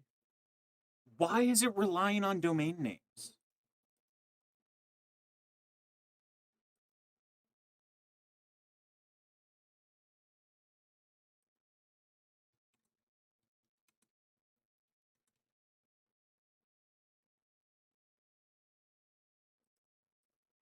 Okay, we're just gonna try that.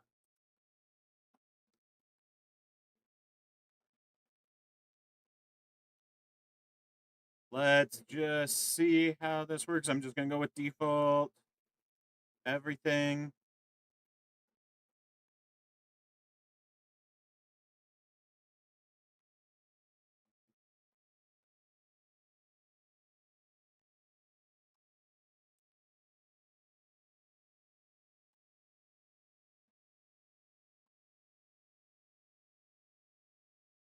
I kind of hate this because it makes me...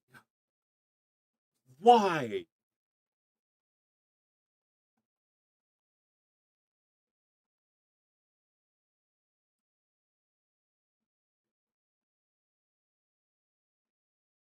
I'm gonna scream. What's the point of RAM? RAM is what stores the data that the computer is currently using. How much horsepower is a horse? Isn't it like 4 or 5 or something like that?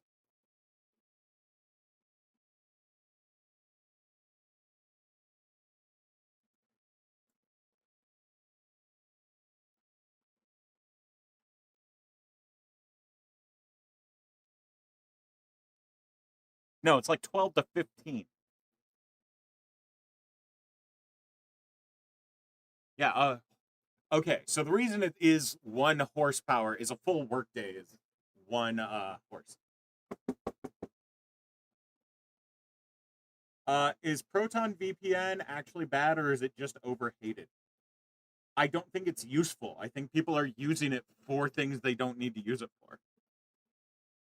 I think that's the main issue. And I don't think people realize that they're using it for its non-intended or non-actual useful purpose.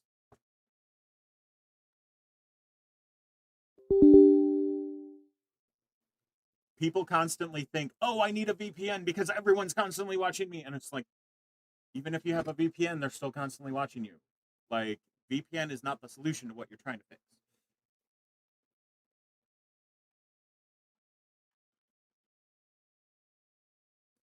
You have a problem with secure boot.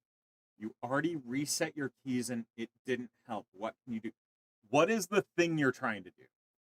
Like, what's the overall thing you're trying to do? Not like the specific secure boot thing you're trying to do.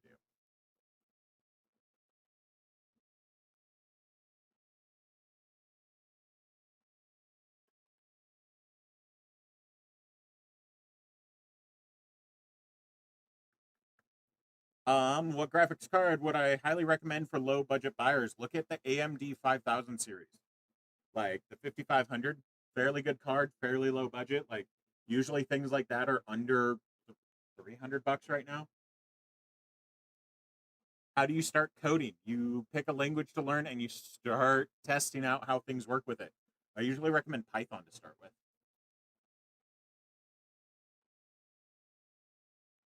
You want to buy a gaming computer, but you spammed the chat.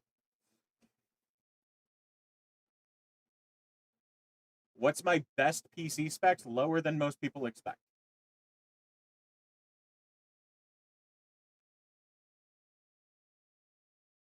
How does a quantum computer work? So a quantum computer's fundamental thing is that it doesn't just have like zeros and ones. It has 0, 1, and X. X can either be a 0, a 1, neither, or both. So it's able to be in a quantum state and able to do more calculations because of it. Keep getting a blue screen after 5 minutes. Any tips? I mean, so the thing I'm going to recommend the most, especially for something like that, is on my website. The second link here, the like orange laptop right there, is PC Doctor Toolbox. That is a full diagnostic kit that you can download for free. You just need to give them permission to use diagnostic data. Sorry, I'm burping for some reason. It's not like, when you get a burp and it's just like, it's going to sit right here. PC Doctor Toolbox is free to use. All you have to do is have an account and allow them to use the diagnostic data to make the tools better. And it is fantastic. It will diagnose hardware issues, and what you're describing, it sounds like your drive is failing. Any hardware that I would recommend for a server? Well, I mean, I'm running a server on a mini PC right here. This server is running off of that mini PC right there. So most hardware can become a server. It's just what you actually do with it. The hardware is not the thing that defines the server. The use of the hardware is what defines the server. What is the downside of Linux? Headaches. And a higher learning curve than Mac and Windows. Is 500 to 450 euros. You have that backwards. Good for a starter PC. I got to remember the conversion rate of euros to. Okay, it's roughly the same. Usually, I recommend starting with about 1,200. Honestly, especially in this day and age, a starter PC at about 1,200 is what you're going to shoot for, because you want it to be upgradable, you want it to be repairable, and you want it to last. And when you go with something that is like within the 400 range or 500 range, that is not going to last. It's going to be harder to repair, and it's going to be a lot more expensive in the long run. Is Windows 11 worth it? I mean, I'm using it. I use it on all of my systems, and the security alone is worth it. Yeah, especially if you want to play Minecraft. Minecraft is actually a little bit more intensive than people realize, especially if you do any mods. Are cheap Chromebooks worth it? Yeah, if you just need a computer that only gets you online. I was on the Chromebook beta team. I love my Chromebooks. I mean, I even have this super old laptop running Chrome OS Flex, and it runs really decently.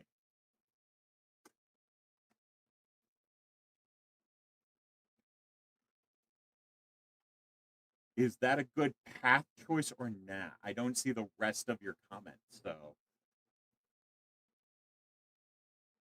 it's not even in the long comment list that I have.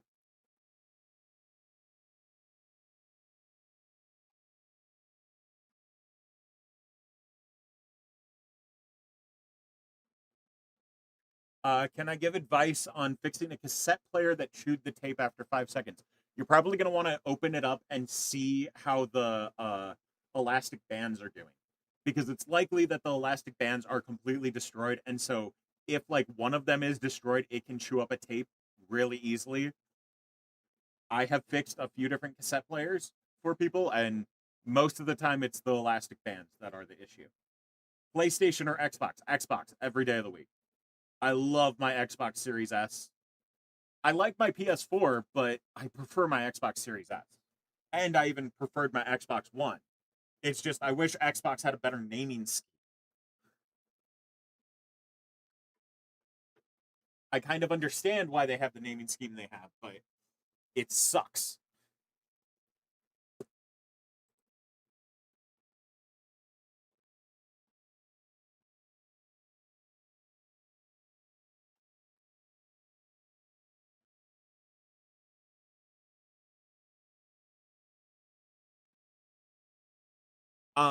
Your Dell Precision 5570's battery only lasts about 40 minutes. Yeah, you probably need to replace the battery. How long until you got to change the thermal paste? Usually half a decade or a decade, depending on the system. You shouldn't really be worried about thermal paste unless you are concerned, unless you're having thermal issues.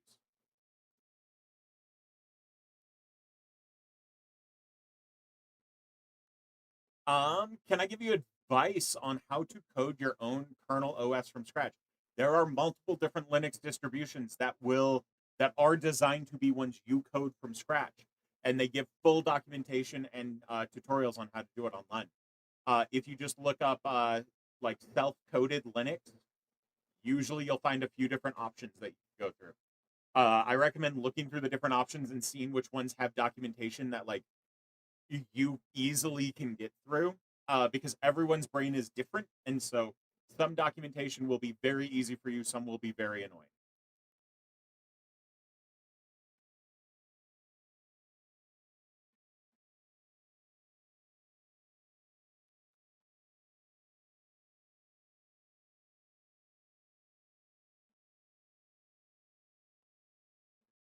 You have a laptop and all of a sudden it said your device ran into a problem. How do you fix it?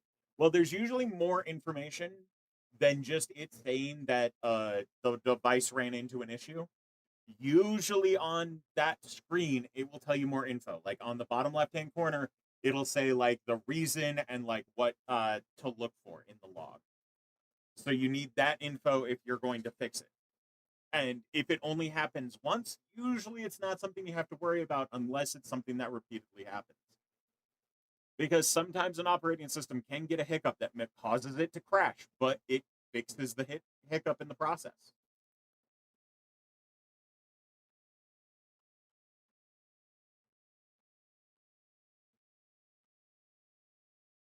Is there a good alternative to Active Directory? I don't know of a good alternative, but there all are alternatives out there. Even Ubuntu has an alternative. What's a normal percent usage of CPU? When idle, it should be under 20%. When in use, it just depends on the program you're running. Usually, what if your like general programs that you're usually trying to use are going up above like 70 or 80%, then it's usually when I recommend to look for a new computer or start working on upgrades.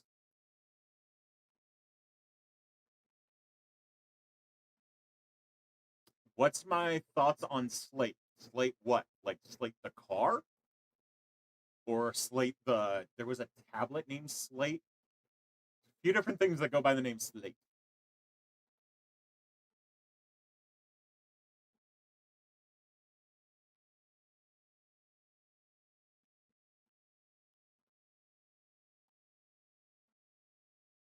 If it's consistently at 80%, then usually I would recommend starting to upgrade your system.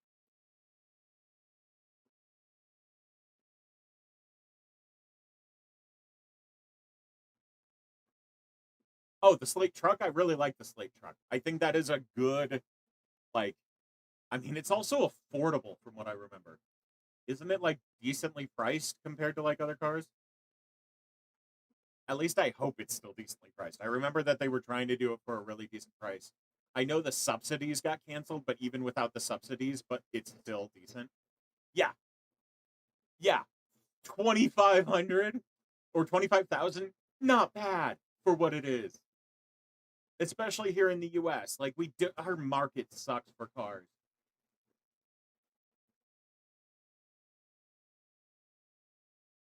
Um, Getting a new motherboard, best shape for new thermal paste. Completely cover the ICH. You want the entire thing covered with a nice layer. Usually, if you start with a pea-sized dollop on the center and then just smooth it out across the whole thing, that would be good. What do I mean by idle? Like what my computer is doing right now. So I have two computers. I have a streaming computer, and then this one you guys see is just my normal computer that I use. This thing is currently what I would consider idle because it is not currently trying to process anything major. All it is doing is it has a couple of Chrome windows open and it has remote desktop into the system that is my streaming desktop. See how my CPU is down at a fairly consistent 5%? That is idle. You want it to be under 20% while idle, while you're not actively doing any major processes, like opening new Chrome windows or playing a game or anything like that. Um, how much do I recommend you should have to have a decent PC or laptop to stream from? Streaming is a whole different beast than just normal gaming. Um, Especially if you're going to be streaming and gaming on the same system, you're looking at over 1,500 usually as your starting budget. Honestly, usually I recommend if you're going into streaming and you're buying your first computer for streaming, you should have a game console that is what you game on, and then you have the streaming system that is separate. Because you can get away with a streaming setup that is an entry level $1,200 computer as if you have something else playing the game. If you are trying to game on that system while also streaming, it is going to be a nightmare.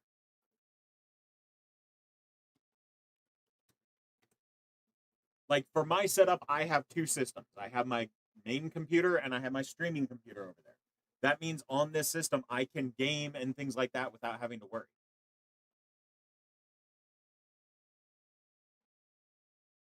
What do you mean by streaming? Streaming like what I'm doing here or streaming like streaming Netflix? Because now I'm wondering if you're talking about a different thing than I am. Okay, kind of like what I'm doing, then you can usually get away with something like a $1,200 system to start with. You still like want to make sure it's decent so that it can work decently and not have hiccups. But yeah, like both of my systems are roughly around 1,200 for just what they need as bare minimum.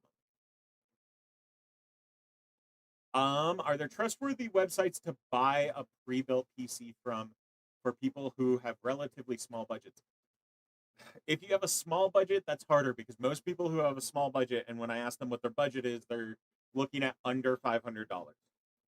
You like any PC that is under $500 is not going to last you, not going to perform decently, and is probably going to be a money like drain because you're going to have to spend more money on it over time. If you're looking for like a place to get a pre-built, honestly, Corsair has not been terrible. There's been a few issues I've had with Corsair, but it's not been a nightmare. I'm trying to think of the other ones that I would recommend. NZXT and iBuyPower have been fairly okay.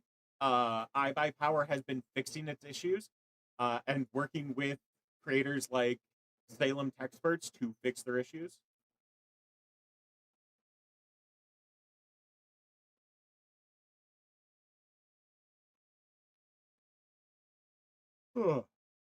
Linux or Windows? Windows. Like hands down, every time I will use Windows first. Yeah, even a system for $600 is going to be more of a money suck than it's going to be worth it, unless you go with something like a Steam Deck or something like that. Like the Steam machine being priced at $1,000, that's right where I would put a computer like that.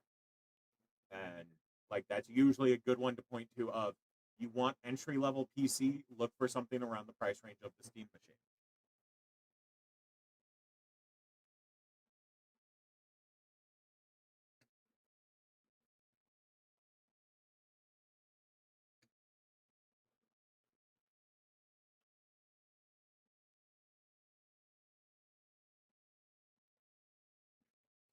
Diard, I have been so happy that you have been answering some of the questions because I can't answer every question that comes in, especially when we get to a decent amount of viewers.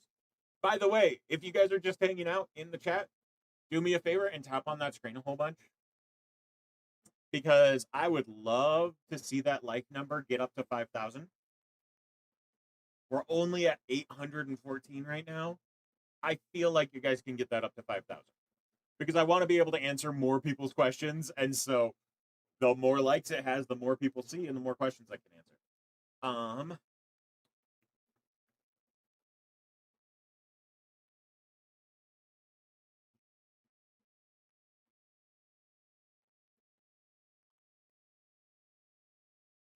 AMD or NVIDIA graphics cards for your first PC build.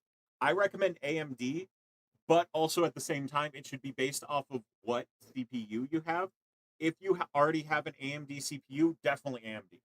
If you already have an NVIDIA GPU, then definitely, I mean, Intel CPU, then NVIDIA GPU.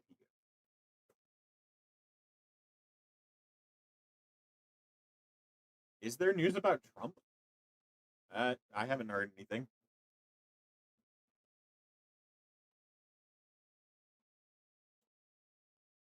Can I make a project to make a Raspberry Pi into a flipper? There's too many individual things that a flipper does that would be too annoying to try to get a Raspberry Pi to do.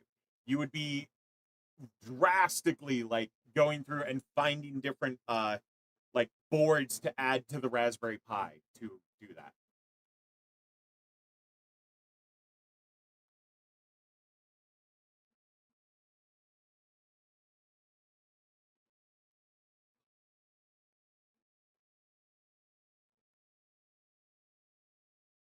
Well, let's see if I can hit it fast enough. Nope.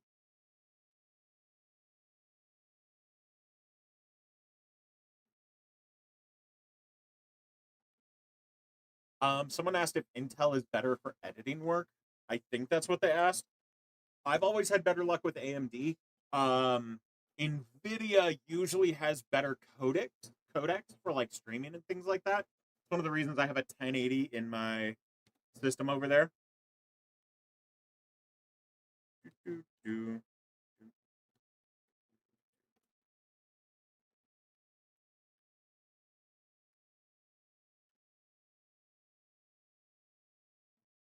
Oh, that'd be fun. That would be horrifying news if he has some sort of illness and that's why he went to the hospital.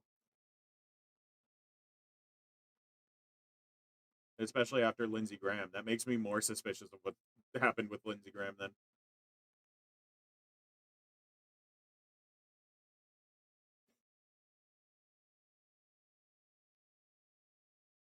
Roaming real or mesh? I don't know what you mean by that. How to fix UEFI error in red screen when you start Windows? I don't know what you mean by that one either. Your PC reached 344C. Is that okay? No. The Earth is melted now. There's a crater where your computer once was.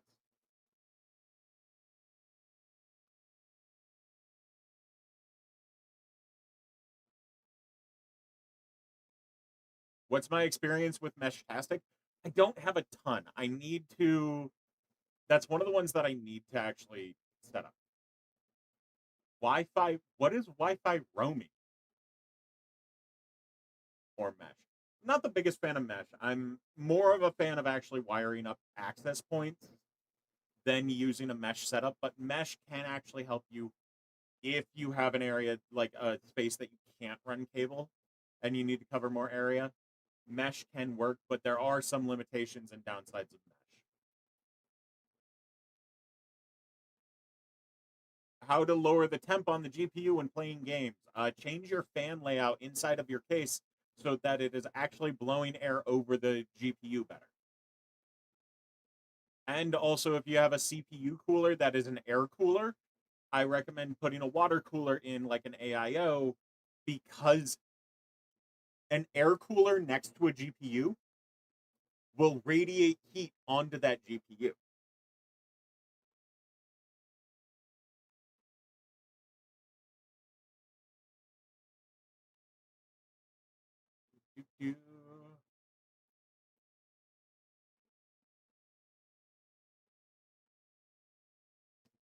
Which AI is better? None. Should you buy used RAM? Honestly, used RAM isn't the worst thing in the world. It's just you need to make sure that the person is willing to verify that it works. Um, if they give you test results from something like PC Doctor Toolbox, that can show you that it works.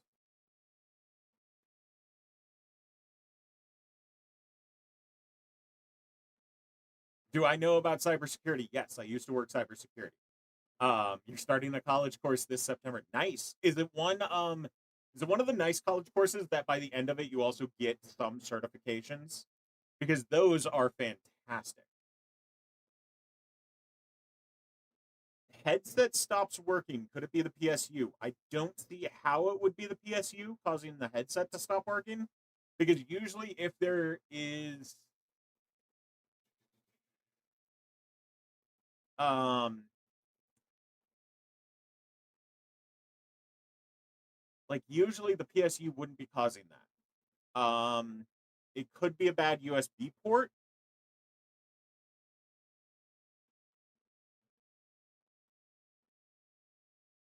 The thing I would try is I would try using that headset on a different system and see if you're still experiencing an issue.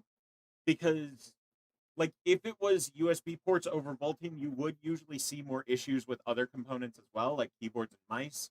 You would also be getting more errors on your Windows computer where it would be popping up saying, "Hey, we don't recognize the device you just plugged in," things like that.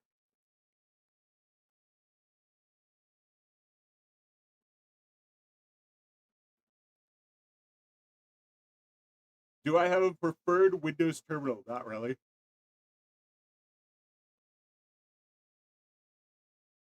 Um, okay, no. That person seems like the type that projects.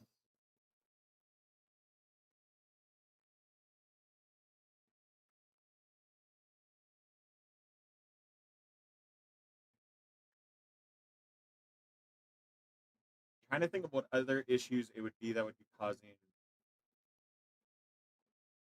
It could just be a grounding issue. Um,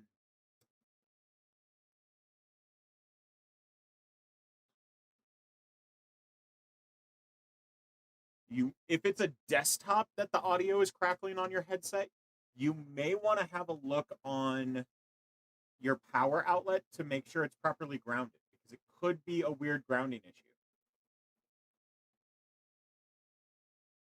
Are you done blinking?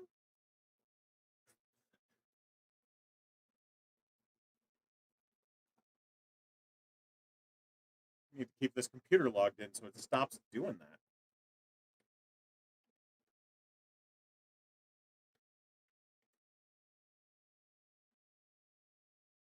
When is Windows 13 coming? We haven't even had Windows 12 yet.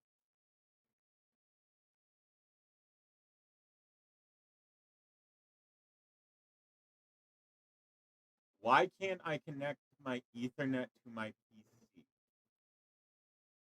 I don't know why you wouldn't be able to. Like, what's going on when you try to connect it? Yeah, no, like usually if you're having a grounding issue, your mouse and keyboard might show other issues, and when you plug in a USB device, usually it'll like say, "Hey, we can't recognize this device for some reason."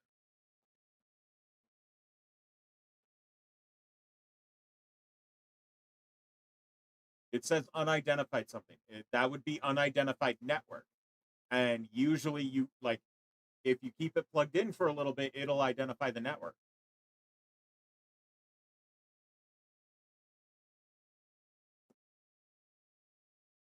Can you trust SanDisk for iPhone memory storage? Yeah, I like SanDisk.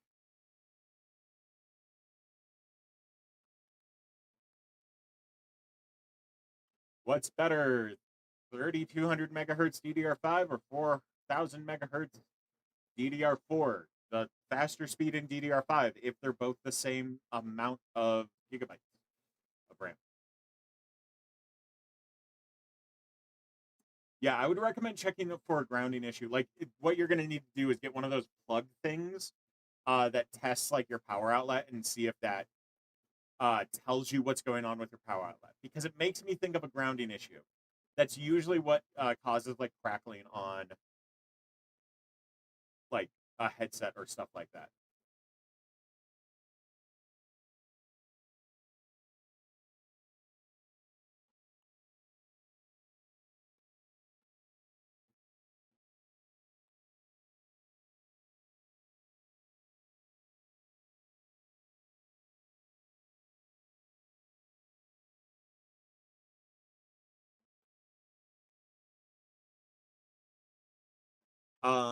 You'll be building your first PC tomorrow. Is it hard? You've swapped GPUs but never built a PC. Honestly, it's not that difficult, especially if you swap GPUs. It should be fairly easy for you. Like you have some experience that's going to help. Your Ethernet's been plugged in for a month and nothing is happening. Then most likely there's something wrong with your network. Um, if it's not identifying the network after like being plugged in for a while, then there's something wrong with your network. Your network is not giving it DHCP. So like your router is not giving the computer an IP address, so it can't identify the network it's plugged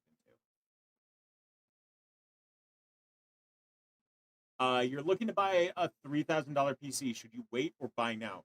With that budget right now, honestly, like you're either going to buy it now, or if you want to wait for the prices to go down, you're going to wait until like 2 years from now, because like honestly they're saying that most likely the RAM crisis and the storage crisis won't change until 2028.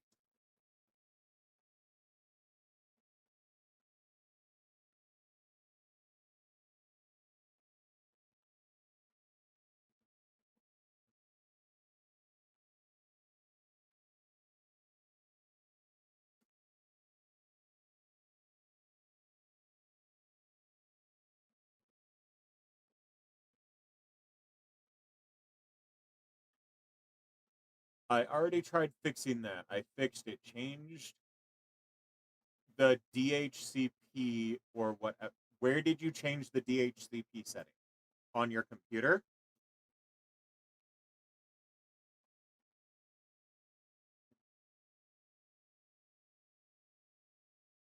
Why did SSDs increase in price anyway? You thought it was just RAM. No, data centers need both RAM and storage because they need to store all the data that they're training AI on. Yeah, you changed it on your computer. It wouldn't be your computer that you would need to change that setting on. Your computer should be set to auto, and then your router is what is going to give it the DHCP settings. So something is going on with your router that it is not providing DHCP settings to your computer. Sorry, but like it always frustrates me when someone comes in and goes, "I tried everything and it's not working. Tell me the answer." And I'm like, "I'll give you like what I would recommend, but saying that you've done everything, clearly you haven't if you still have a problem."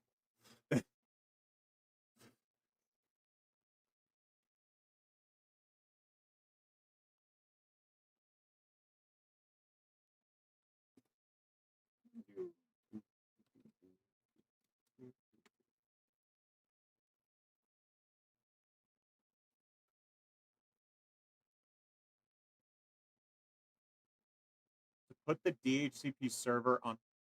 I didn't say the DHCP. I said the DHCP settings on your computer, not sir.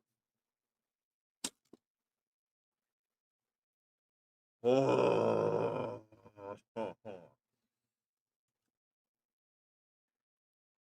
The person has an issue where when they plug their Ethernet in, it's saying unidentified network.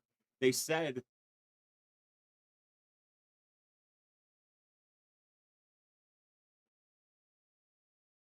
fine, whatever.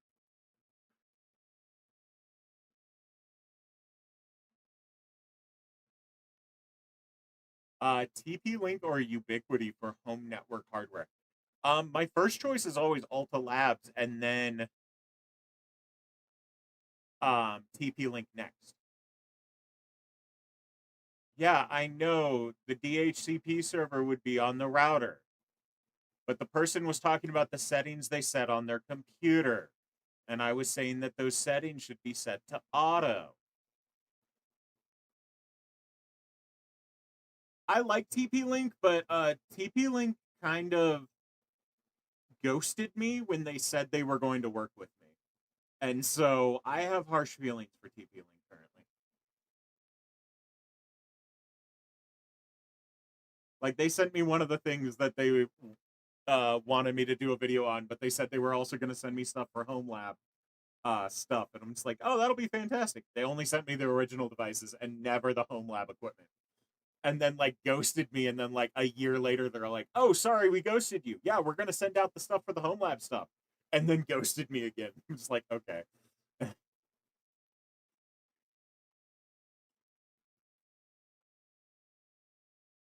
And I know it's not the company's fault, but still.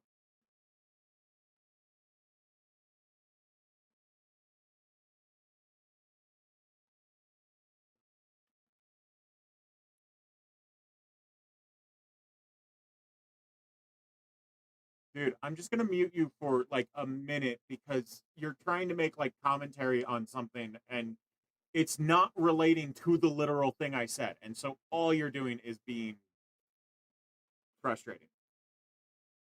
Oh, I do have moderators. I have a couple of them. They're just busy today. Sunday streams are kind of the slow streams.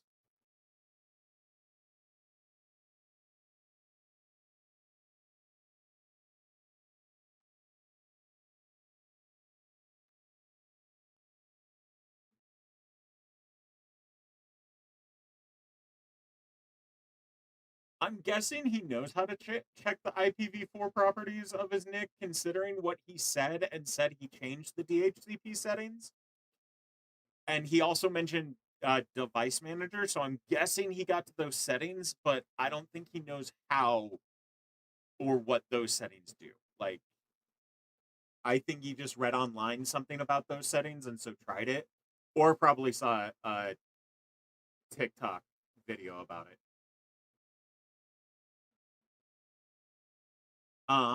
Why do some home IP addresses use 192.168 and some use 10 dot? So there are a few different local IP address like ranges you can use. I prefer the 10 dot ones because you can use like so on 192.168 you only have the last two sets of numbers that you can set to whatever you want. So you're kind of limited in how many IP addresses you can have or how organized you can do things. Where with 10 dot, it's literally 10.x.x.x. You have three areas there that you can set IP address ranges. So you can organize things. I'm partial myself for some of my stuff. Like when I set up my home network, I did 10.10.50 for the base level stuff. And then like for other things, I did 10.10.40 for some stuff. Like it makes it a lot easier to organize things when they're on different IP schemes.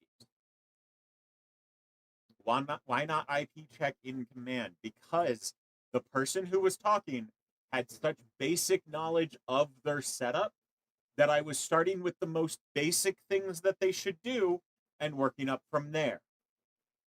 I'm not going to jump to more intense things to try that would confuse them. Instead, I'm going to start with the basics. Literally, the next thing I was going to recommend for him is to set the IP settings that he changed when he mentioned DHCP. I was going to have him go back into those and set them to auto and then restart his router, because most likely that would fix his issue without needing to even open command. I always start with the easiest first and then work up from there.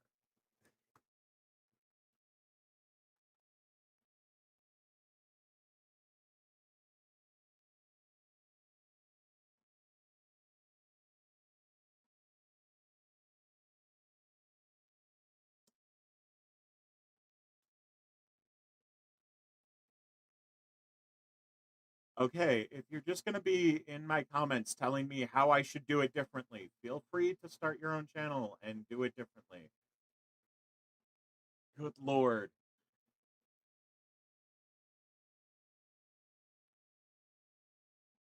You literally are complaining, dude. I'm not gonna sit here and bother with it.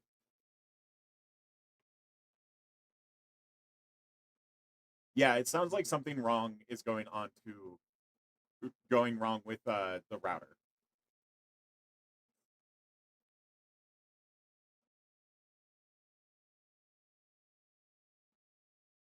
Thoughts on springback keyboards? I don't know what you mean by springback. I don't know a ton about keyboards, sadly. I feel like I should learn up on keyboards at some point.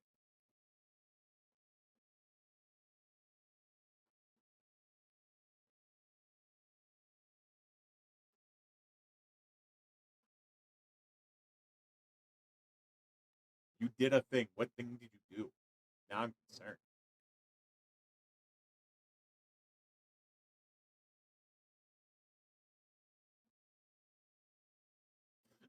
Yeah, I also like how the person said they have 20 years experience as a network admin. I do too. Actually, not 20 years. I'm rounding up by like 4 years at this point. But still, like, the moment people like talk about their years of experience as like anything in IT and they go past like if it's over 15 years, honestly, that's not doing you a lot of credit. Because like every like I won't say every, but a lot of IT people I've known who are past the 20-year mark usually are very stuck in their ways and doing things wrong because they're not doing newer things. And so it tends to cause problems.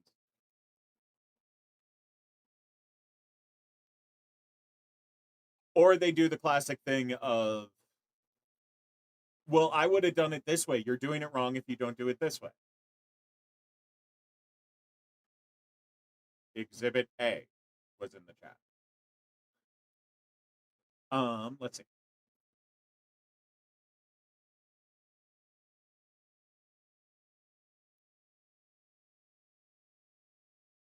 Yeah, no, retraining knowledge is very important in the IT community. Like, it's one of the reasons, like, each time there's a new A plus certification, I usually get the reference material for it, even though I don't get the, um, like, don't take the actual certification.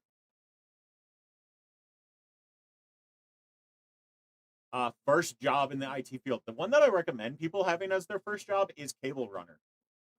Like finding a place that is installing cables and start running cables with them, because you'll pick up a lot of information from the people setting up the network, and once they get to trust you, they'll show you how to do something and have you do it.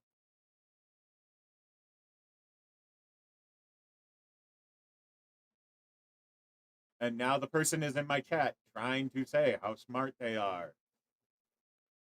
Dude, you were literally in my chat complaining about the method I helped someone solve an issue.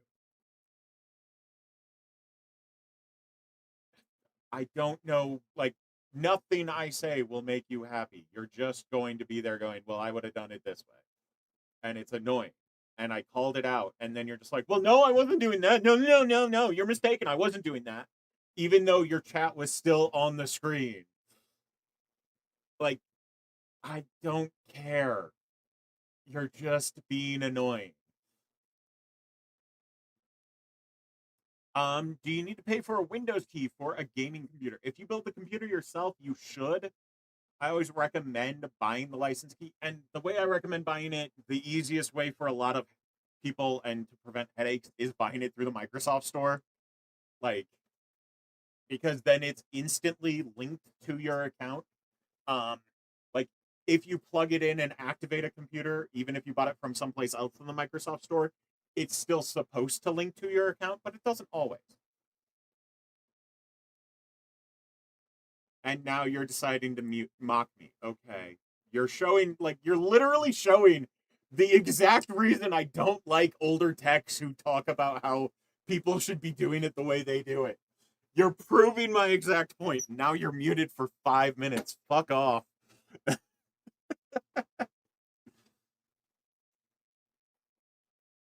Some games from Microsoft won't allow you to play the game if you don't have a active Windows license key. Huh. Network engineering and system administration. Which one should you study first?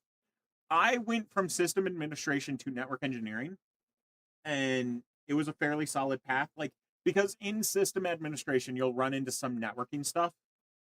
And so it will like both of them tend to lead into each other a little bit, but usually sysadmin leads into network engineering more than network engineering leads into sysadmin.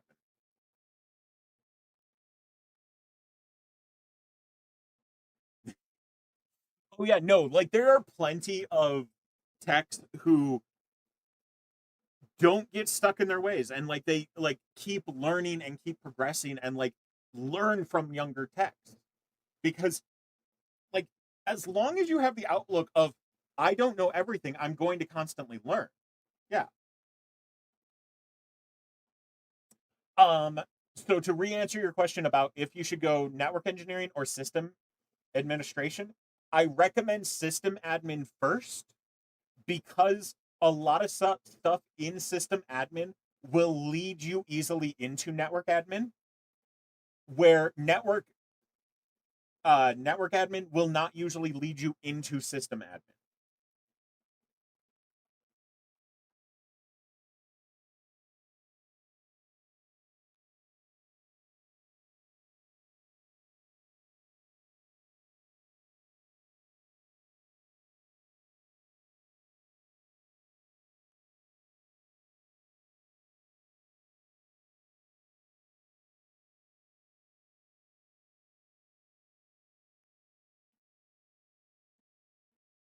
Tor is not a way to be anonymous and have security.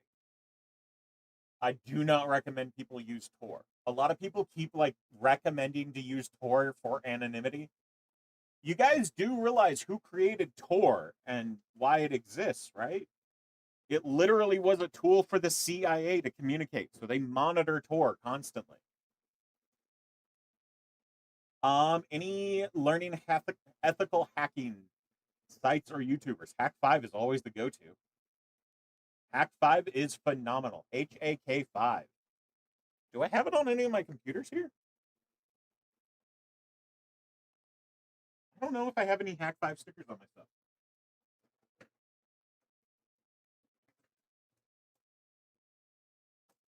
I don't. I don't currently have any. Yeah, the NSA created Tor and uses the exit nodes, and they monitor them. Ugh. Have I used Proxmox? I currently use Proxmox. That's what's running on my servers.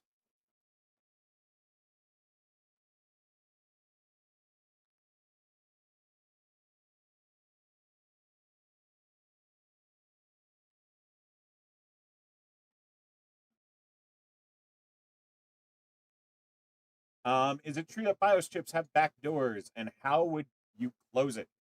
I mean, if there is a back door, there's not really an easy way to close it. It's built into the actual system itself. Uh, you're kind of screwed that way. But honestly, like there might be back doors, but it's not as likely as people try to make it out to be. Am I doing VMs and containerization? Yes. I mean, heck, I literally am doing it on this system right here. This server is going to be a gaming server.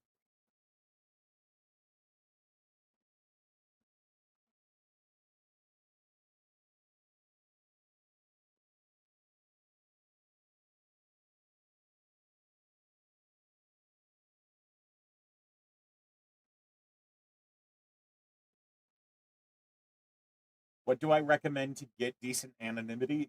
Honestly, getting decent anonymity is something that is painfully annoyingly hard. If you want decent anonymity, you're going to have to jump through a lot of hoops.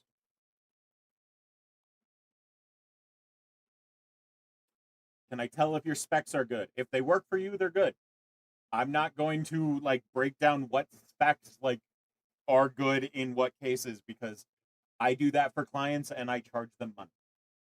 That's one of those ones that I'm not going to do for free on here, especially because it takes like quite a bit of time going over it and doing research to find out if those specs actually are good and if they actually work together decently and what their actual capabilities are. I'm not going to put the work in for something that I'm not getting paid for at that point. Simple questions like that I'm answering on here and diagnostic questions, fully fine doing.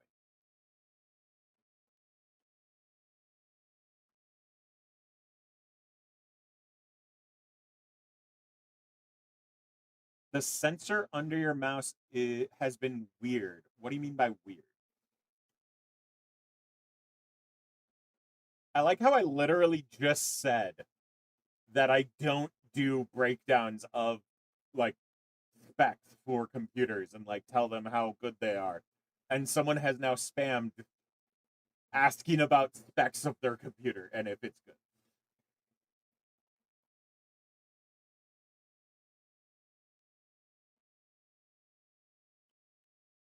Why is CloneZilla not detecting your second SSD? What is your second SSD connected via? Any experience with Security Plus? I used to do cybersecurity, but I never took the certification. I've never taken a CompTIA certification.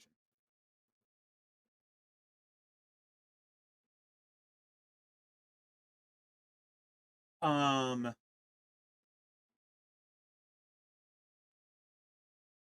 why would CloneZilla not be noticing? I'll be 100% transparent with that one. If that was happening to me, I wouldn't even bother for a second trying to fix it on the motherboard. If CloneZilla was acting like that, I would instantly grab a USB adapter and do it that way. I'm going to be so for real. Like, if, like, there's been times where CloneZilla doesn't recognize one of the disks plugged into my system, and I just straight up grab a USB adapter and do it that way. Like, because trying to track down why it's not working is the only time I've done it. It's been a nightmare, and that was back in IDE and SATA. Like,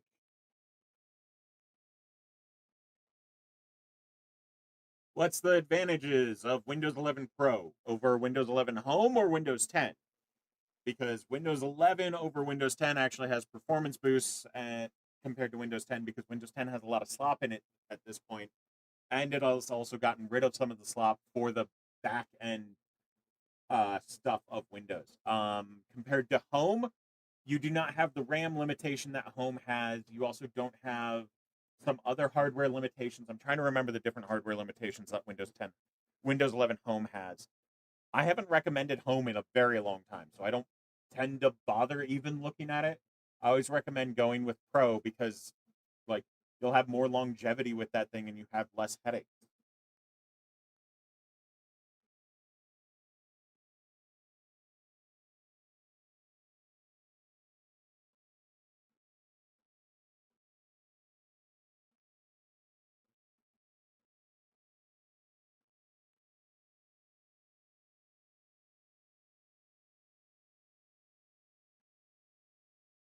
Intel Management Engine technically is a backdoor, but it's a very limited one to my knowledge,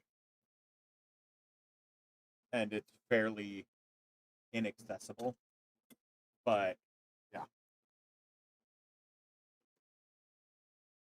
What is my role and how did I get there? Content creator, owner, operator, IT consultant. How did I get there? I worked IT for a decade, got burnt out, and quit. And then started my own repair shop that I could do on the side while doing IT contracting.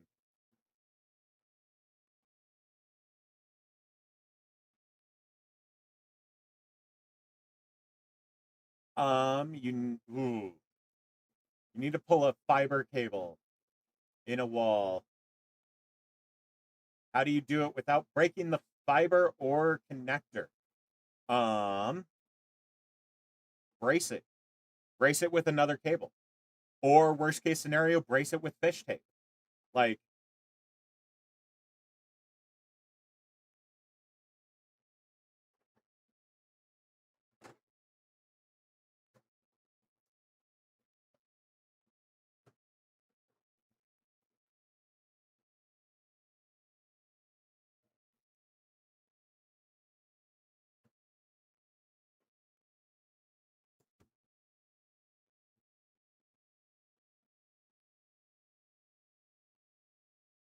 there's like a wire I can use as an example for this. So, like with fish tape,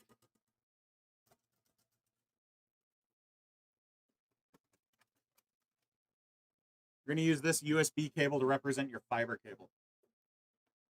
So, see the fish tape? I'm going to take this. This is your fiber cable. You might want to wrap it in something to protect the end better, but I'm going to tape it decently to your fish tape, as I'm doing it horribly.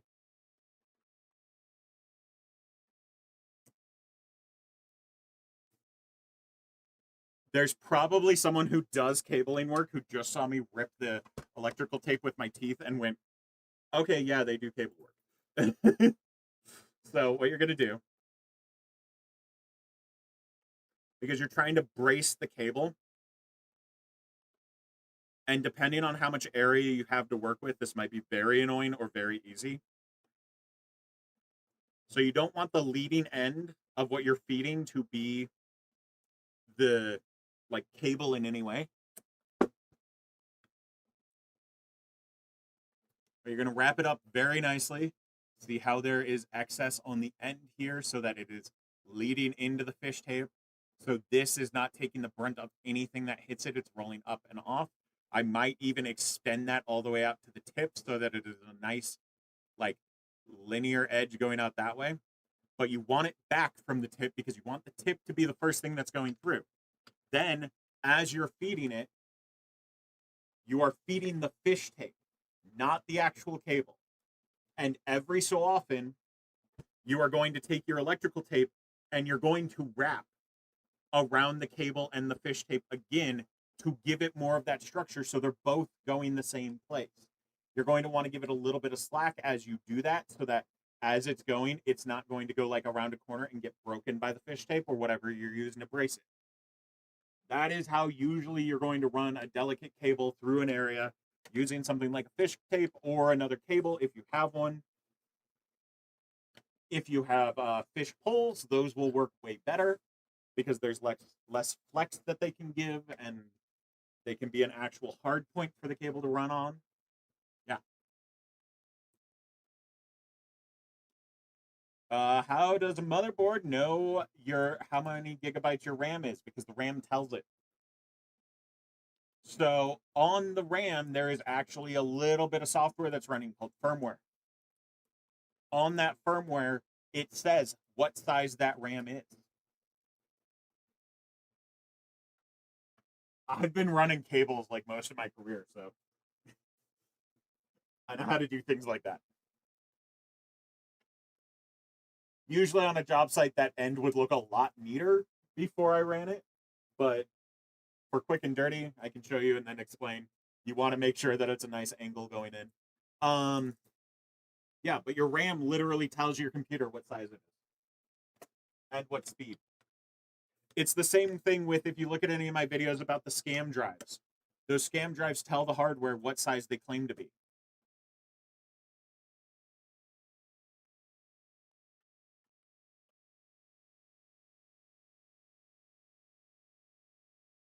Oh my gosh, I just read what you're doing with that with a network setup.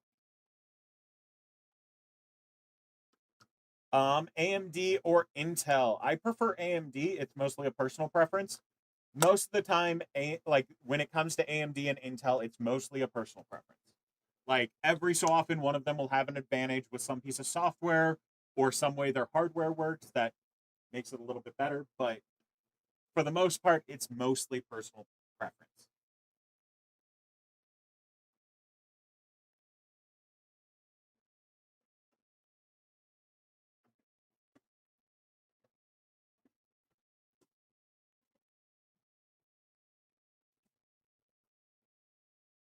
I had to put my fish tape away and also let my cat in. So. Oh, I should have put the electrical tape away too.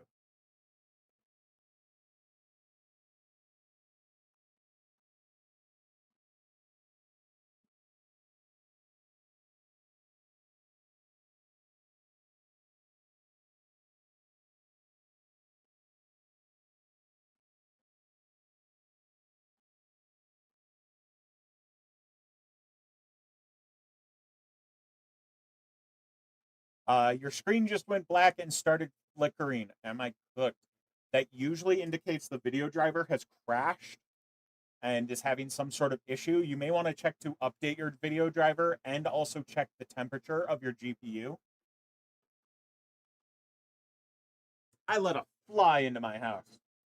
I let my cat in and a fly came in with it.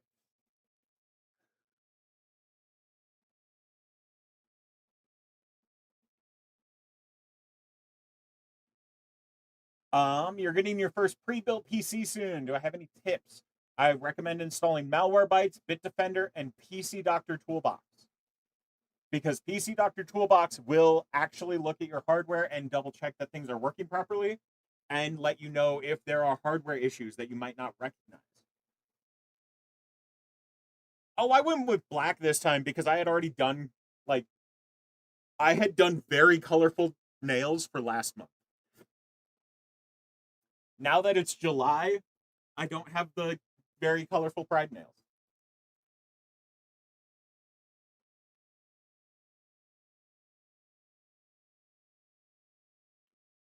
Holy cow. I will be honest, I haven't done a full like network overhaul job in a while, like rewiring everything. I kind of miss it. I kind of want to do one again. Like they're a pain in the butt, but also there's parts of it that are so fun.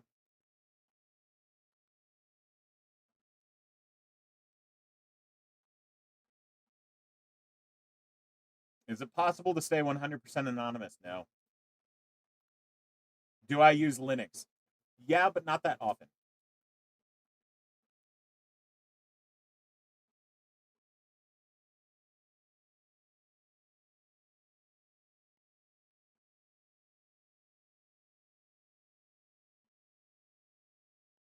Like how someone came in and said, "Sup, chump." Okay. Way to start a conversation.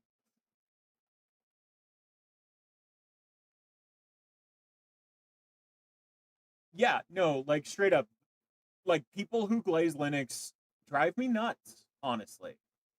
Um, it's kind of insane. Is Wallpaper Engine safe? As far as I know, currently it is because they disabled the wallpapers that can do application stuff. The main issue was they had wallpapers that could act as an application, and that caused a major issue. How can you dump the? I have no clue off the top of my head for that one.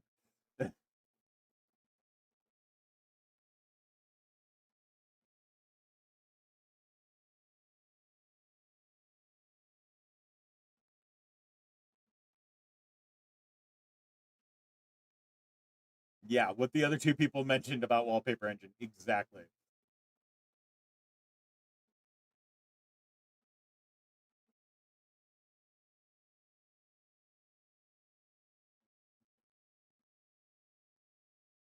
If that combination of parts works for you, then it's a good combination. I have not used Wallpaper Engine in a while.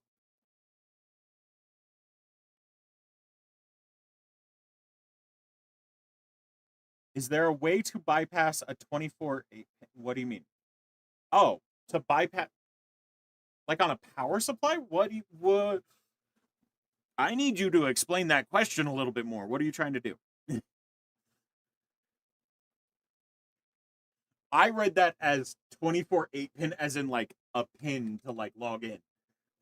And then I'm like, wait a second. No, that would be the motherboard pin, the main one. That one. At least that's what I'm guessing you're asking.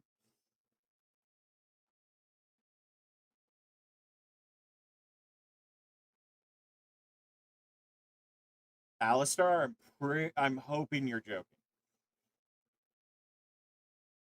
How do you know if your CPU and GPU are a bottleneck? Well, no matter what, one of them is going to be a bottleneck. It's just how bad of a bottleneck. You want your CPU, no, you want your GPU to be your bottleneck. And let's go over here. So, on my site, under tips and links, it's going to be the third one down currently. It's called Bottleneck Calculator. Very simple site. You just put in your processor, you put in your graphics card, and you put in what resolution your screens are at, or your screen. And then it'll tell you which one is the bottleneck and how bad of a bottleneck it is.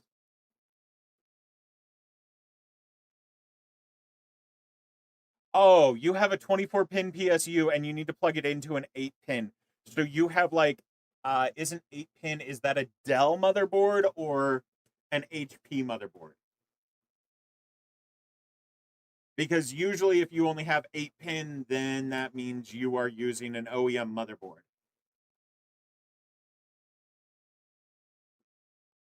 If that's the case, sometimes you can luck out and find adapters that will make it work with a normal power supply, or you have to find the power supply for that model of system and use that power supply.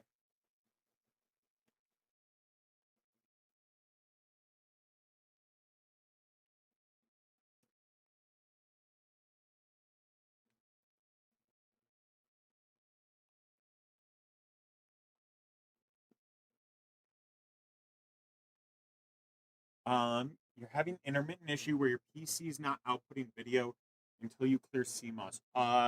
Is your BIOS up to date?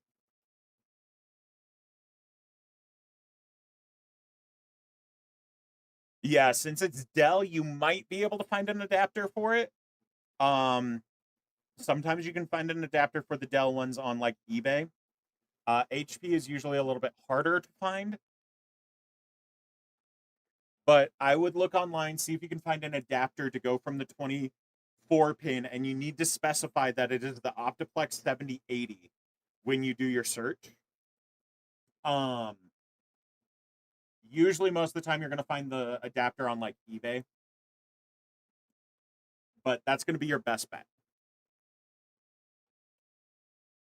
Sometimes they can't use an adapter because it's going from very different voltages. But if it's going from the same voltages, then yeah. The link for my website is thebeardeditguy.com. Why did someone share a GoFundMe in my chat?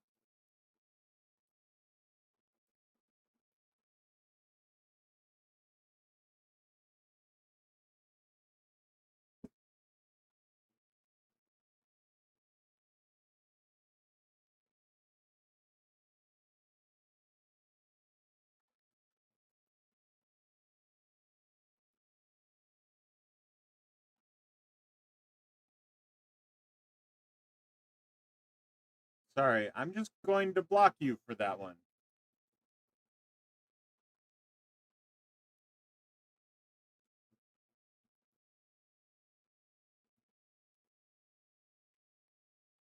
You're not joking about the RAM crunching.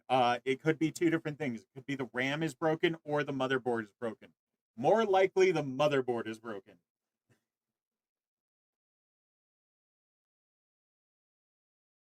MFlash does not output video. Oh, You're going okay. So the thing I'm going to recommend is look online for a very inexpensive GPU. Like you're going to look for like an office GPU that can do like multiple screens. Use one of those to be in your system to update the BIOS, then put your other GPU back in after you update the BIOS. See if that fixes your issues with the GPU.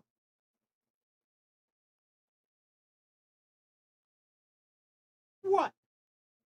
Come here. Yeah, come here. Yeah, come here. Show off. Don't show off your butthole. That's only for OnlyFans.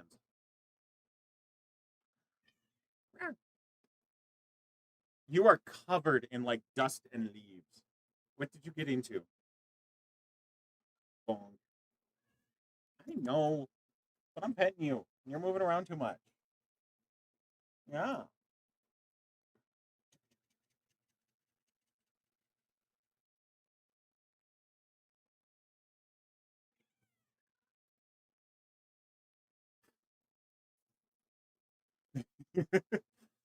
um, are you able to fix bent pins on a Ryzen CPU? Yes. It's kind of annoying and it's kind of risky, but if you fix them, it's well worth it. Which is better, the Ally X or the Steam Deck? I feel like the Steam Deck is going to have better longevity, honestly. What are my personal specs for my computers? Let's see. Let me pull up both of these. People keep asking me, and I'm just like, it's not that impressive. Like, so my main system, like my gaming system, I need to get a new GPU for it, and I'd love to just build out a new system. But I'm using i5 12600K, and for the GPU, that is the Intel one. I am using an RX 6700 XT. Then on my streaming computer, oh, and RAM, I'm only using like 32 gigs. The streaming computer only has 16 gigs of RAM. And the CPU is the Ryzen 7 2700X. And the GPU is a 1080. My old 1080 that I've had for a while.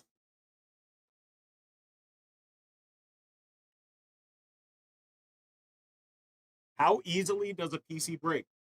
Honestly, not that easily. Like, I run a repair shop, and when I helped my friend close his repair shop, we tried to break the computers that we had left over, that we had no use for, that were just going to go as e-waste. We tried to break them.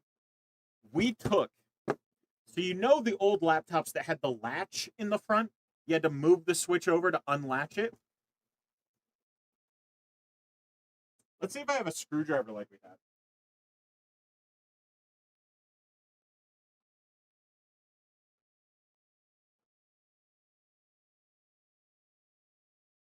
We took that laptop and we were trying to break the screen. Like, we hit it with like the butt of a screwdriver a few times to see if the computer would break.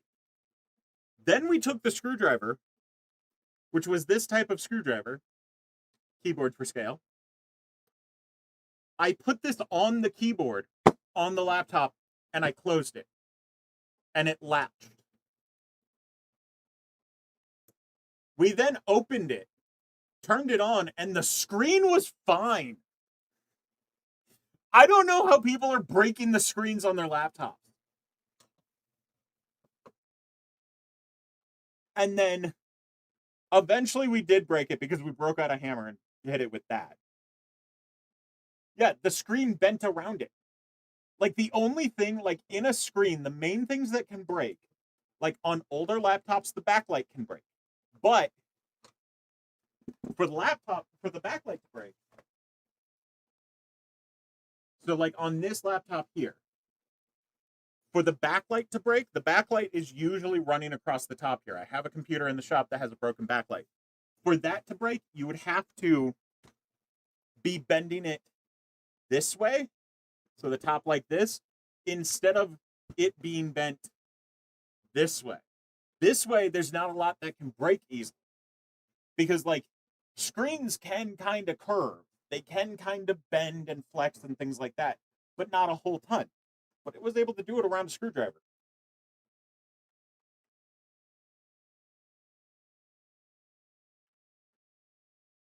General course of understanding PC and general troubleshooting. I mean, the first thing I would start with is A+ certification. I don't like A+ certification because, like, especially for repair shops, because, like, this is the old A+ certification manual or guide, whatever you want to call it. And I don't remember exactly which pages it is, but, like, here, I'll show you roughly how much of this is for, like, repair shops. There we go. This section here is what covers about repair shops, roughly, like, the page count. And then you have this section here. You have this section here. The new A+ certification is 2 of these books.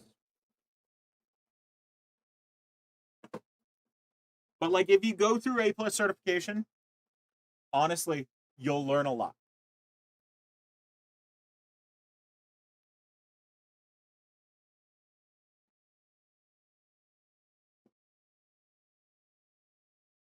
Yeah, for a lot of backlights, it is actually the inverter board that burns out.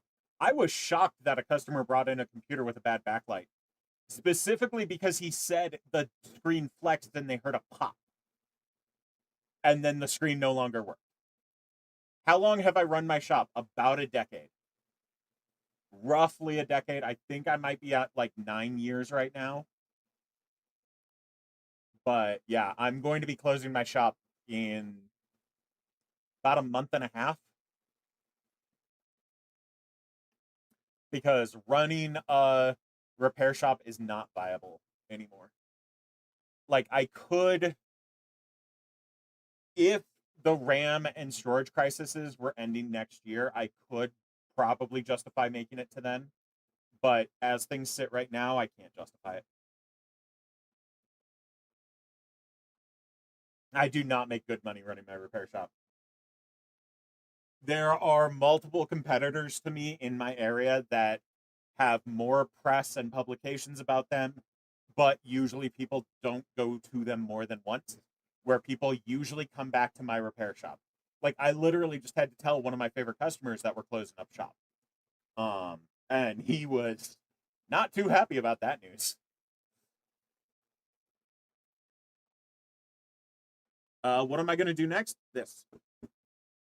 Like, currently, I have a manager, I have an entire management team trying to help me make more income. And if I play my cards right, I'm breaking even as a content creator. I was doing a lot better about 2 years ago. But last year I had to take a break. And so that kind of put a halt to how good I was doing. So now I am working on getting back to making decent money again as a content creator, because I like doing tech education. I'm still going to do like repair shop stuff and things like that. It's just I'm not going to be running a repair shop. I'm going to be making tools for like digital inclusion programs is my hope, while I also do content for you guys.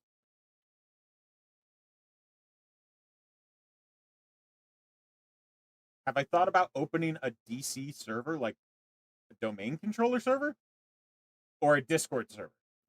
I'm currently working on a Discord server right now.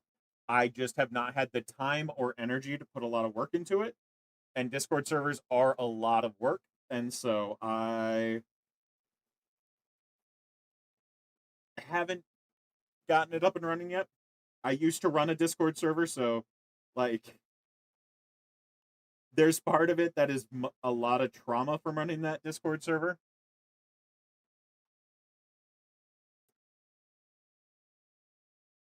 Okay, you're the second person to ask about chat control. What the heck is chat control?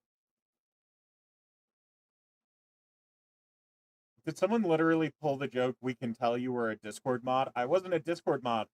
I ran the Discord server for I ran the Tech Talk Discord server, which for like a year and a half, it was the main server for TikTok tech people. Like it was a server for all tech creators. Have I ever been to DEF CON? I have not. I've watched so many talks from DEF CON. Will I read your chats? Yes. What is my least favorite thing to fix at the shop? Honestly, soldering DC ports on gaming motherboards, like for gaming laptops. Most nightmarish thing. I have one that's been here for months because it is being such a pain in the butt and I don't have time to devote to it. Like to solder it, I have to clear off a workbench for like the entire day because it has to be heated up, has to be cooled down properly so that it doesn't cause damage to the other components. The DC port is right next to other very sensitive components and it's annoying. How long have I been into tech? Like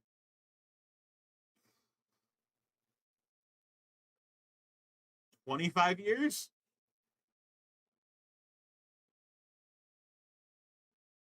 Did I read Maximum PC? Yes. That was one of my favorite magazines to read back in the day. I was so sad when Maximum PC was no longer a thing.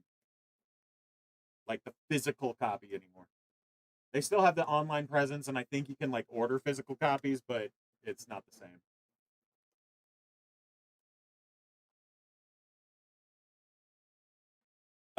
Is it just me or you hate AMD, especially the Adrenalin software? I love AMD. Most AMD stuff I really like.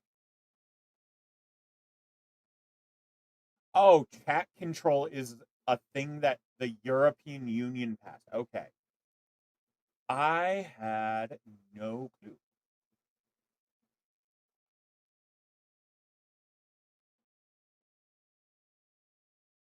I like some of the stuff that the EU has passed, but then there's other stuff that I'm like, guys, stop acting like American politicians trying to fix something and making so many more worse decisions because you don't understand tech.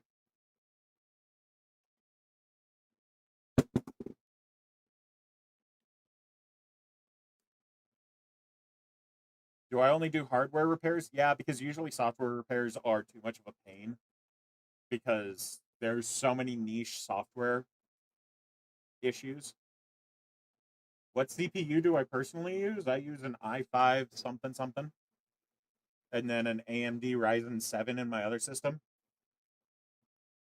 I didn't pick those because they're just what I had lying around and not in use.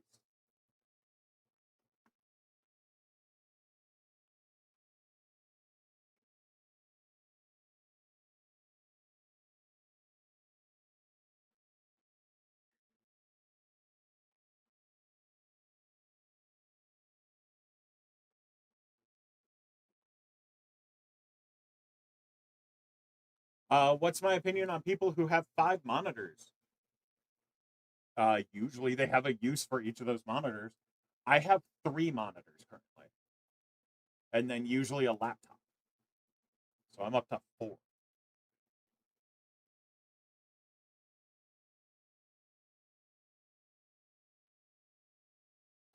What makes parts like CPUs better?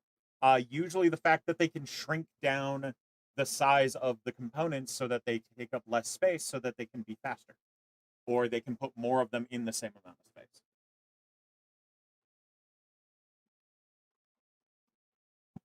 Would I say the X3D is the best in terms of gaming CPU? I have no clue. Like trying to quantify what the best CPU is for something. Yeah.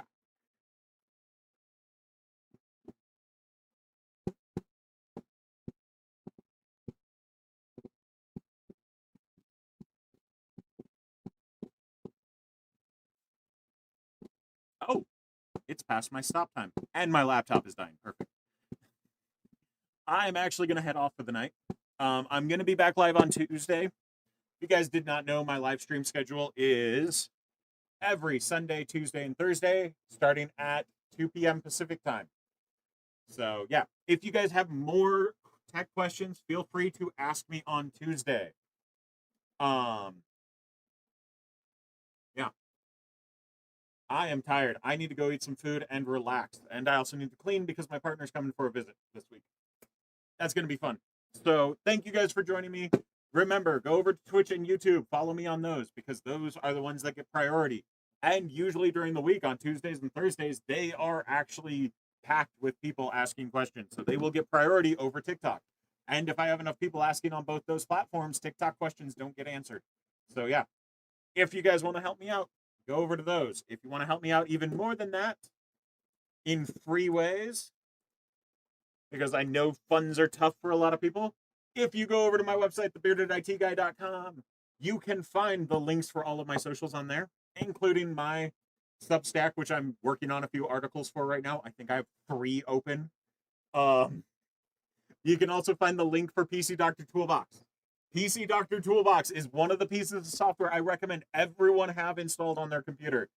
Because if you have a Windows computer and you are worried about your hardware at all and you want to know if there are issues coming up that you should be watching out for, PC Doctor Toolbox will advise you on quite a few of those. It doesn't catch everything, but it does catch enough for me to tell you guys you should be using this software. Just straight up. It is phenomenal. So thank you guys for hanging out with me. I will see you guys on Tuesday. You guys are fantastic. Have a good rest of your weekend and do something fun with the last little bit of your weekend. Thank you guys for the gifts and thank you guys for being awesome. I will see you all later. I gotta go through and press a lot of buttons now. Bye, everyone. Oh, the TikTok one froze. No, let me push the button.